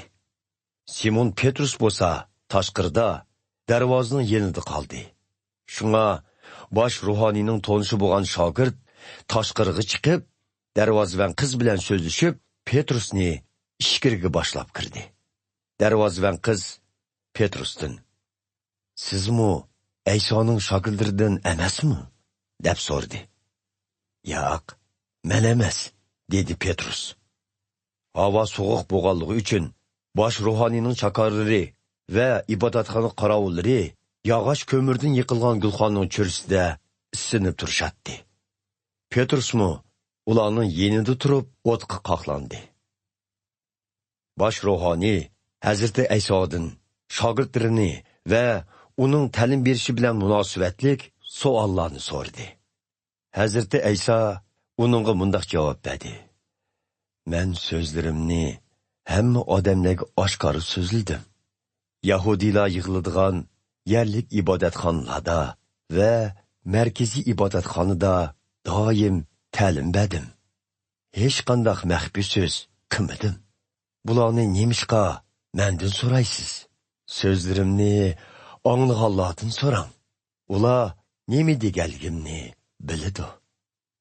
Hazrati Ayso bu so'zlarni qilganda, yenida turgan ibodatxona qorovullaridan biri uni bir qachat urib, "Bosh ruhoniyga mushundoq javob qaytaramsan?" dedi. "Agar xato gap qilgan bo'lsam, buni ko'pchilikning oldida ko'rsat. Ammo e'tiqodlarim to'g'ri tursa, meni nima uchun urasan?" dedi Hazrati Ayso uningga. Buning bilan Hannon uni bog'loqliq peti bosh ruhoniy Qayopaga yo'lladi. Simon Petrus o'tning oldida isinib turayotganda boshqalar: "Senmi Aysoning shogirdlaridan emasmi?" deyishdi. "Yo'q, men emas", deb tondi Petrus. U yerda bosh ruhoniyning chaqarlaridan biri, ya'ni Petrus qulog'ini chepib tashlagan odamning tuqqini bor edi. U Petrusga: "Bog'chida seni Ayso bilan birga ko'rdimg'u", dedi. Petrus yana tondi. Dal shu chog'da g'o'roz chilladi. Tong yo'rg'anda Hazrati Ayso Qayopaning yenidan Rimliq vali Pilatusning o'rtasiga elib kelindi. Uni elib kelgan Yahudi oqsoqollari bo'lsa, o'zimizning e'tiqodini bulg'ib olmayli deb, o'rdiga kirmay, sirtda saqlab turadi. Bo'lmasa, o'tib ketish heytining dastig'iga jam bo'lolmaydi. Shunga vali Pilatus tashqariga chiqib, ularning oldiga kelib, "Bu odamning ustidan nima ish to'g'riliq arz qilsizlar?" deb so'radi.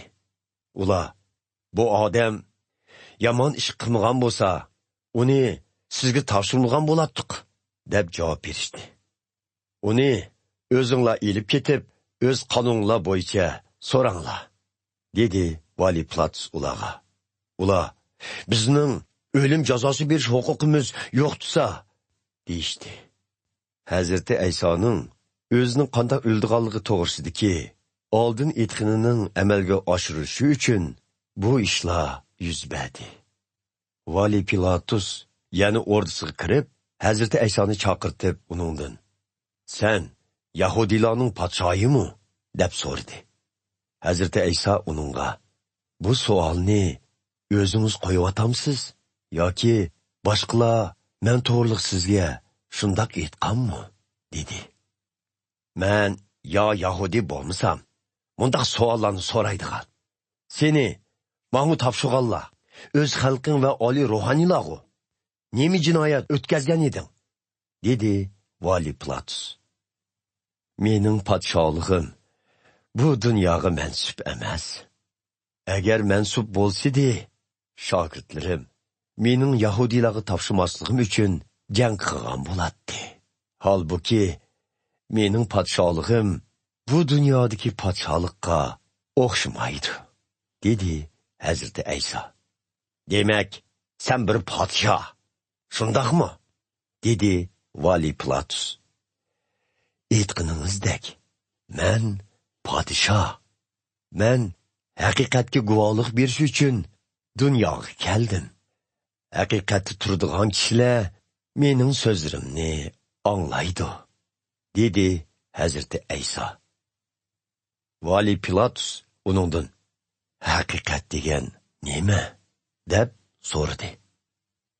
Vali Pilatus bundaq deb so'rgandan keyin yana tashqariga chiqib, Yahudilarga: "Men uningdan hech qanday jinoyat topamadim. Lekin sizlarning har yili o'tib ketish yetida Yahudi mahbuslarning birini qo'yib berishni talab qilish odatinglar bor. Shunga agar xohlasanglar, bu Yahudilarning podshoyini qo'yib beray", dedi. Ular yana: "Bu odamni emas, Barabbosni qo'yib bering", deb chuqon selishdi. Barabbos bir qaroqchi edi.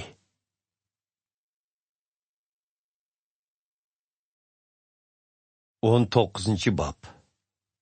Buning bilan Vali Pilatus Hazreti Aysoni qamchilatdi. Lashkarlar tikan shoxlarini o'rib, bir toj yasab, Hazreti Aysoning beshiga kiydirishdi. Ondan uningga shahona so'sun ranglik to'n kiydirishdi.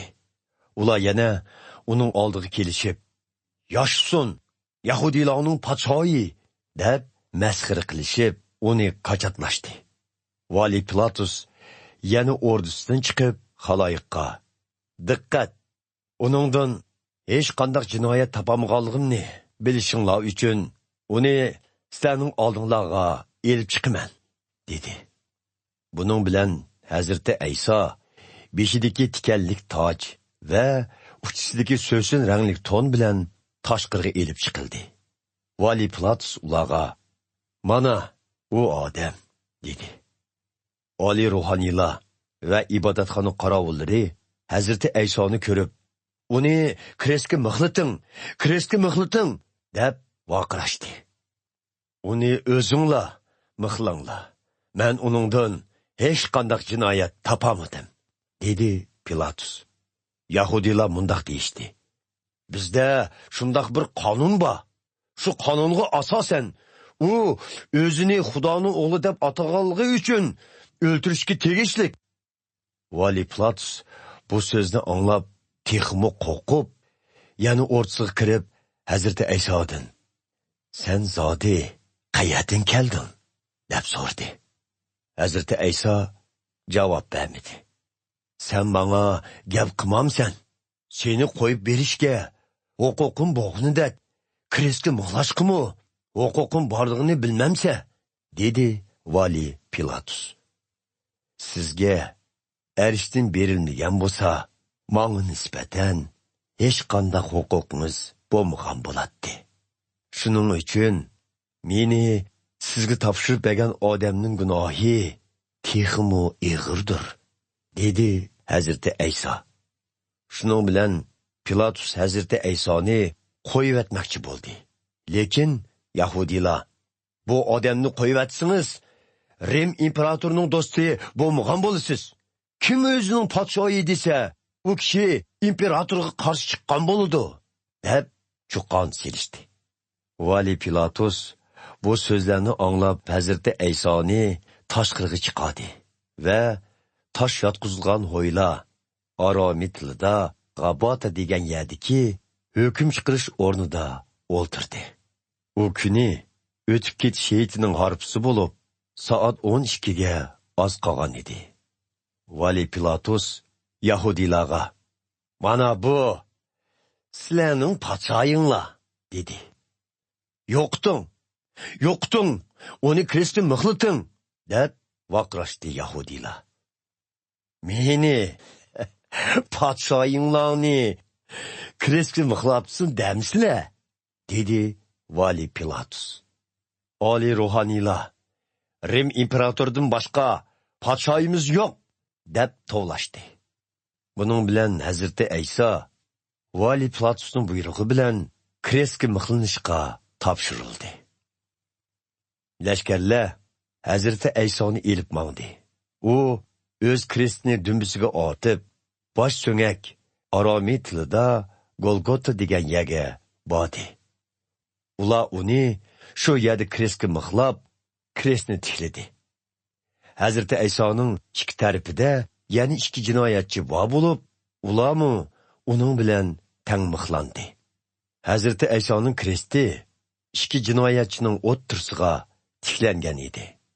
Vali Pilatus taxtiga "Nasiralik Ayso Yahudiylarning podshoyi" deb yezib, kristga ostirib qo'ydi. Taxtidagi so'zlar İbroniycha, Latincha va Grekcha 3 xil yezda yozilganligi hamda Hazreti Ayso mixlangan yer shaharga yaqin bo'lganligi uchun nurg'un Yahudiylar taxtidagi so'zlarni o'qigan edi. Shunga Yahudiylarning oliy ruhoniylari Vali Pilatusga "Yahudiylarning podshoyi" deb yozmang. O'zini "Men Yahudiylarning podshoyi" degan deb yezing, deyishdi. Biroq Vali Pilatus ularga "Yozdig'inimni yozdim" dedi. Lashkarlar Hazreti Aysoni kristga mixlagandan keyin uning kiyimlarini elib 4 ga bo'lib, har biri bir ulushdan elishdi. To'nining ichidagi uzun ko'nglakni elishdi. Bu ko'nglak tikilmagan bo'lib, ustidan ostiga bir yurish to'qilgan edi. Shuning bilan lashkarlar bir-biriga "Buni yirtmay, chak tortishayli, kimga chiqsa shu olsin" deyishdi. Buning bilan muqaddas yozmalardagi mo'ni so'zlar amalga oshirildi. To'nimni bo'lishdi ular, ko'ngligim uchun tortishdi chakla. Darvaqa lashkarlar shundoq qilishdi. Hazreti Aysoning kristining yonida onasining singlisi, Klopaning ayoli Maryam va Majdallik Maryamlar turadi. Hazreti Ayso onasi bilan o'zi yaxshi ko'radigan shogirdining birga tug'anligini ko'rib, onasiga "Ana, bu sizning o'g'lingiz bo'lsin" dedi. Keyin shogirdiga "Bu sening onang bo'lsin" dedi. Shu vaqtdan e'tiboran Hazreti Aysoning u shogirdi Maryamni o'zining uyida turg'izdi. Hazreti Ayso hamma ishlarining tamomlanganligini bildi. Ondan "Ustudim" dedi. Buning bilan muqaddas yozmalarda yozilgan so'zlar amalga oshirildi. U yerda arzon uzum sharobi bilan to'ldirilgan bir ko'p boy edi. Ular uzum sharobiga chilangan bir parcha bulutni lipakkul g'o'liga bog'lab, Hazreti Aysoning og'ziga uzatdi. Hazreti Ayso uzum sharobini tetgandan keyin "Tamam bo'ldi" dedi-da, beshini tuvan tushirib jon berdi. U kuni o'tib ketish heyitining harpisi edi. Bu heyit dam ilish kuniga to'g'ri kelgan edi. Yahudiylar kristga mixlanganlarning jasadini dam ilish kunida kristda qoldirishni to'g'ri topmaydi. Shunga Yahudi oqsoqollari jasadlarni Krest'in eliviliş maqsadida Vali Pilatus'tun muxlaqalarning tezroq o'lishi uchun ularning putlarini chekib etishni talab qildi. Shuning bilan lashkarlar berib, Hazreti Ayso bilan billa Krestga muxlangan yilqi ikki odamning putlarini chekib etdi. Lekin Hazreti Aysoga kelganda uning allaqachon o'lganligini ko'rdi. Shuning bilan uning putini chaqmadi. Biroq lashkarlardan biri uning biqiniga naysini sanjivdi. Shu an qon va suv eqib chiqdi. Sizlarni ishonsin deb buni ko'rguvchi guvohlik berdi. Uning guvohligi haqdir. Ko'rguvchi o'zining e'tiqodlarining haq ekanligini biladi. Bu ishlarning hammasi muqaddas yozmalarda uning bir tal so'ngikimi sunmaydi va ular o'zlari nayzi sanchigan odamga qarshi qoldi deb oldin e'tiqodlarni amalga oshirdi. Bu ishlar yuz bergandan keyin Aramatiyalik Yusuf Hazreti Aysoni dafn qilish uchun Vali Pilatus'dan uning jasadini elib ketishni talab qildi. Yusuf Hazreti Aysoning agashkuchisi edi. Lekin Yahudi oqsoqollardan qo'rqqanidan buni maxfiy tutatdi. Vali Pilatus ruxsat bergandan keyin Yusuf berib Hazreti Aysoning jasadini Krestdan tushirib elib ketdi.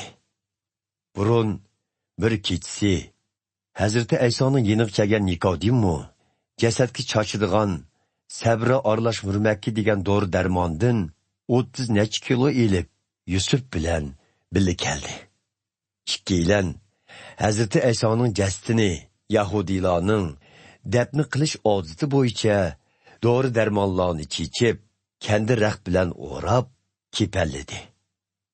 Hazreti Ayso Krestga mixlangan yerda bir bog' bo'lib, bog'ning ichida texi hech kim qo'yilmagan yangi bir o'nkir yerlik bor edi. Bu kun Heytning harpisi ham bu yerlik yaqin joyda bo'lganligi sababidan ular Hazreti Aysoni shu yerga dafn qildi.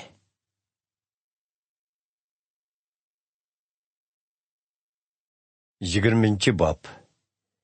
Yakshanba kuni tong texi yormaganda Majdallik Maryam Hazreti Aysoning yerligiga bordi va o'nkirning og'zidagi toshning elib etilganligini ko'rdi.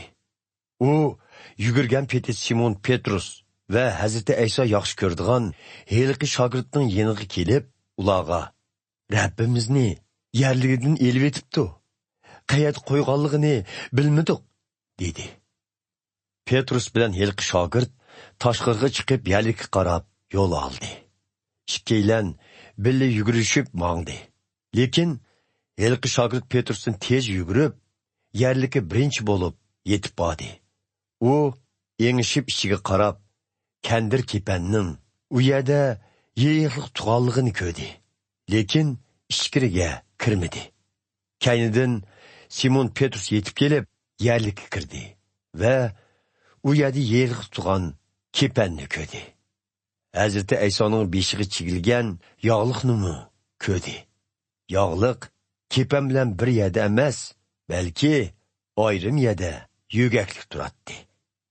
Ondan yerlikka avval kelgan shogirdmi yerlikning ichiga kirib, ahvolni ko'rib, Hazreti Aysoning tirilganligiga ishondi. Shundoq bo'lsa-mu, ular Hazreti Aysoning o'lib, qayta tirilishi kerakligi haqida muqaddas yozmalarda yozilgan so'zlarni textcha tushunmagan edi. Shuningdan keyin ikkilan o'zlari turayotgan joyiga qaytishdi. Maryam bo'lsa, yerlikning sirda turib yig'layotdi. U yig'lab turib, yerlikning ichiga engishib qarab edi, oq kiyim kiygan ikki farishtani ko'rdi. Ularning biri Hazreti Aysoning jasadi qo'yilgan yerning bosh tarafida, yana biri oyoq tarafida o'ltiradi. Ular Maryamdan: "Xonim, nemishqa yig'laysiz?" deb so'radi. "Rabbimni elib ketibdi. Uni nega qo'yganligini bilmayapman, dedi Maryam. U shu gapni qilibla kayniga qarivdi, birining u yerda tug'ilini ko'rdi. U dal Hazreti Ayso edi. Lekin u Hazreti Ayso ekanligini bilolmadi. "Xonim, nemishqa yig'laysiz? Kimni izlaysiz?" deb so'rdi Hazreti Ayso.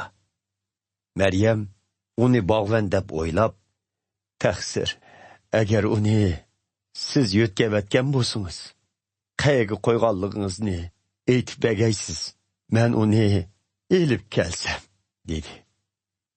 "Maryam", dedi Hazreti Ayso uningga. Maryam burilibla İbrani tilida "Rabboni" dedi. Bu so'z ustoz degan ma'nida. "Manga esilmang, chunki men texi otamning yeniga qaytib chiqmadim.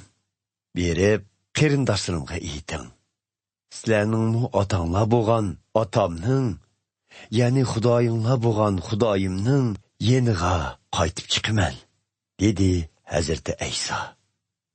Shuning bilan Majdallik Maryam shogirdlarni yeniga berib ularga "Rabbimizni ko'rdim", dedi. Ondan Hazreti Aysoning o'ziga aytganlarini ularga so'zlab berdi. Shu yakshanba kuni kechda shogirdlar jam bo'lgan yerida Yahudilarning qo'qqanligidan uyning ishlarini taqib edi. Shu paytda Hazreti Ayso ularning orasida paydo bo'lib, o'rtgan holda ularga "Aman bo'linglar", dedi va oqdilla qo'llari va biqinini ularga ko'rsatdi. Shogirdlar Rabbini ko'rganidan qin-qiniga patmay xushal bo'lishib ketdi. Hazreti Ayso ularga yana "Aman bo'linglar. Otam meni avatganidek, men sizlarni avatiman", dedi. Bu so'zlarni qilib bo'lgandan keyin ularga bir puflab Xudoning muqaddas ro'yiga muyassar bo'linglar. Kimning gunohlarini kechirsanglar, uning gunohlari kechirim qilinadi. Kimning gunohlarini kechirim qilmasanglar, uning gunohlari kechirim qilinmaydi, dedi. 12 shogirddan biri, ya'ni qo'shgezak deb atilgan Tomas, Hazreti Ayso kelganda ularning yonida emas edi. Keyin ular uningga "Biz Rabbimizni ko'rdik", deyishdi. Lekin Tomas uning qo'llarida mixning izini ko'mgicha, mixlarning iziga o'z barmog'imni va biqiniga o'z qo'limni tekkizib boqmaguncha hargiz ishonmayman, dedi. Bir haftadan keyin shogirdlar yana shu uyda jam bo'lgan bo'lib, Tomasmi ular bilan birga edi. Eshiklar taqoqliq bo'lsa-mu, Hazreti Ayso kirib, ularning orasida turib, "Aman bo'linglar", dedi. Ondan Tomasga "Barmog'ingni bu yerga tekkizib, qo'llarimga qara. Qo'lingni uzatib, biqinimga tekkizib boq. Gumon qilmay, menga ishon", dedi. "Sen mening Rabbim ham Xudoyimsan", dedi Tomas uning javoban. Hazreti Ayso uningga "Meni ko'rganliging uchun ishondingmi? Ko'rmay turib ishonganlar naqadar baxtliga", dedi. Hazreti Ayso shogirdlarining oldida bu kitobda yozilmagan boshqa nurg'un mo'jizalarni ko'rsatdi. Bu xotirlaslarni Hazreti Aysoning qutqizg'uchi Masih, shundaqla Xudoning o'g'li ekanligiga ishonsin, ham bu orqali uningga bog'lanib hayotlikka erishsin deb yozildi.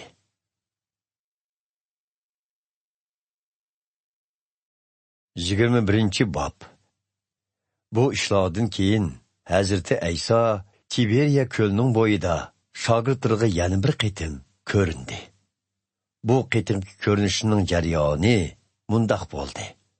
Simon Petrus Qo'shkezak deb otilgan Tomas, Galilidagi Kanaliq Nataniyel, Zebediyning o'g'illari va boshqa ikki shogird birga edi. Simon Petrus, "Men beliq tutqili boraman", dedi. Ko'pchilik, "Bizmi sen bilan birga boramiz", deyishdi. Ular tashqariga chiqib, kemaga o'ltirdi. Lekin kechacha hech narsa tutolmadi. Tong otganda Hazreti Ayso suv bo'yida turadi. Biroq shogirdlar uning Hazreti Ayso ekanligini bilmadi. Hazreti Ayso, "Bolalar, sizlarda beliq yo'qmi?" deb so'radi. "Yo'q", deb javob berdi ular. "To'rni kemining o'ng tarafiga tashlanglar, ondan tutolaysizlar", dedi Hazreti Ayso. Ular to'rni shu yoqqa tashlab, shundoq ko'p beliq tutdiki, hatto to'rni tatib chiqara olmay qoldi. Hazreti Aysoning yaxshi ko'rgan shogirdi Petrusqa, "Bu Rabbimizg'u", dedi.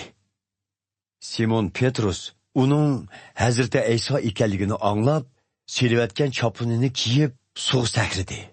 Qolganlar qirg'oqdan ancha yiroq emas, taxminan 100 metrcha yiroqlikda bo'lib, beliq bilan to'lgan to'rni kema bilan tatib qirg'oqqa keldi.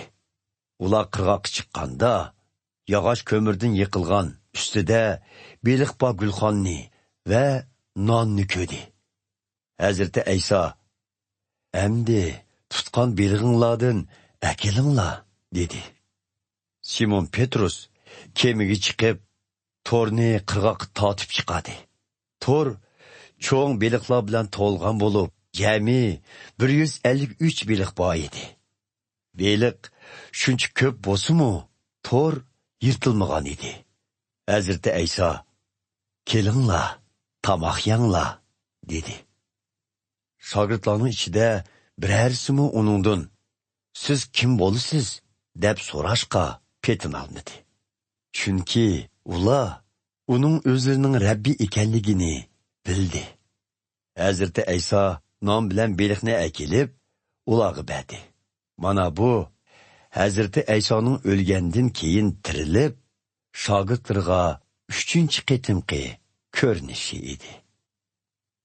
Tamoqdan keyin Hazreti Ayso Simon Petrusdan, "Yuhanna o'g'li Simon, sen meni buladimmi cho'nqur so'yamsan?"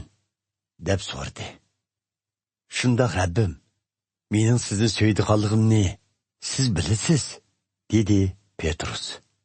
Hazreti Ayso uningga, "Undaqda qo'zlarimni o'tlat", dedi. Ikkinchi qitim yana uningdan, "Yuhanna o'g'li Simon, meni so'yamsan?" deb so'radi. Petrus yana, "Shundoq Rabbim, mening sizni so'ydiganligimni bilasiz", dedi. Hazreti Ayso uningga, "Undaqda qo'ylarimni boq", dedi. Uchinchi qitim yana, "Yuhanna o'g'li Simon, meni so'yamsan?" deb so'radi. Petrus Hazreti Aysoning bu savolni 3 qitim so'rganligiga ko'ngli bir qisma bo'lib, "Rabbim, siz hammani bilasiz, sizni so'ydiganligimni bilasiz", dedi. Hazreti Ayso uningga, "Undaqda qo'ylarimni o'tlat. Bilib qo'yg'inki, yosh vaqtingda o'z belbig'ingni o'zing bog'lab, xolgan yeringga ketatding. Lekin yashanganda qo'llaringni uzitib berasan. Boshqalar seni bog'lab, sen xolmaydigan yerga elib ketidi", dedi. Hazreti Ayso bu so'zni Petrusning qandoq o'lish orqali Xudoga shon sharaf keltirganligini bildirish uchun aytdi. Ondan uningga yana, "Manga agishiva", dedi. Petrus kayniga burilib, Hazreti Aysoning yaxshi ko'rdigan shogirdining agishib kelayotganligini ko'rdi. Bu Hazreti Aysoning oxirgi kechlik tomog'ida uningga yaqin o'ltirib, "Hey Rabbim, sizni tutib bermoqchi bo'lgan kimdi? deb so'ragan shogird edi. Petrus uni ko'rib, Hazreti Aysodan: "Ey Rabbim, bu odam kelgusida qandoq bo'la?" deb so'rdi. "Agar men qaytib kelguncha uning hayot bo'lishini xohlasam, buning sen bilan nima munosabati bor? Manga agishiva", dedi Hazreti Ayso uningga. Buning bilan qarindoshlar orasida helqi shogirdning o'lmaydiganligiga doir gap tarqaldi. Lekin Hazreti Ayso Petrusga u o'lmaydi demagan edi. Faqat agar men qaytib kelguncha uning hayot bo'lishini xohlasam, buning sen bilan nima munosabati bor degan edi. Bu ishlarga guvohlik berguvchi hamda bu ishlarni xotirlaguvchi ana shu shogirddir. Bizmi bilamizki, uning guvohligi haqdir. Hazreti Ayso bulardan boshqa nurg'un ishlarni qilgan edi. Agar ularning hammasi ayrim-ayrim yozilgan bo'lsa, meningcha kitoblar butun dunyoga sig'maydi.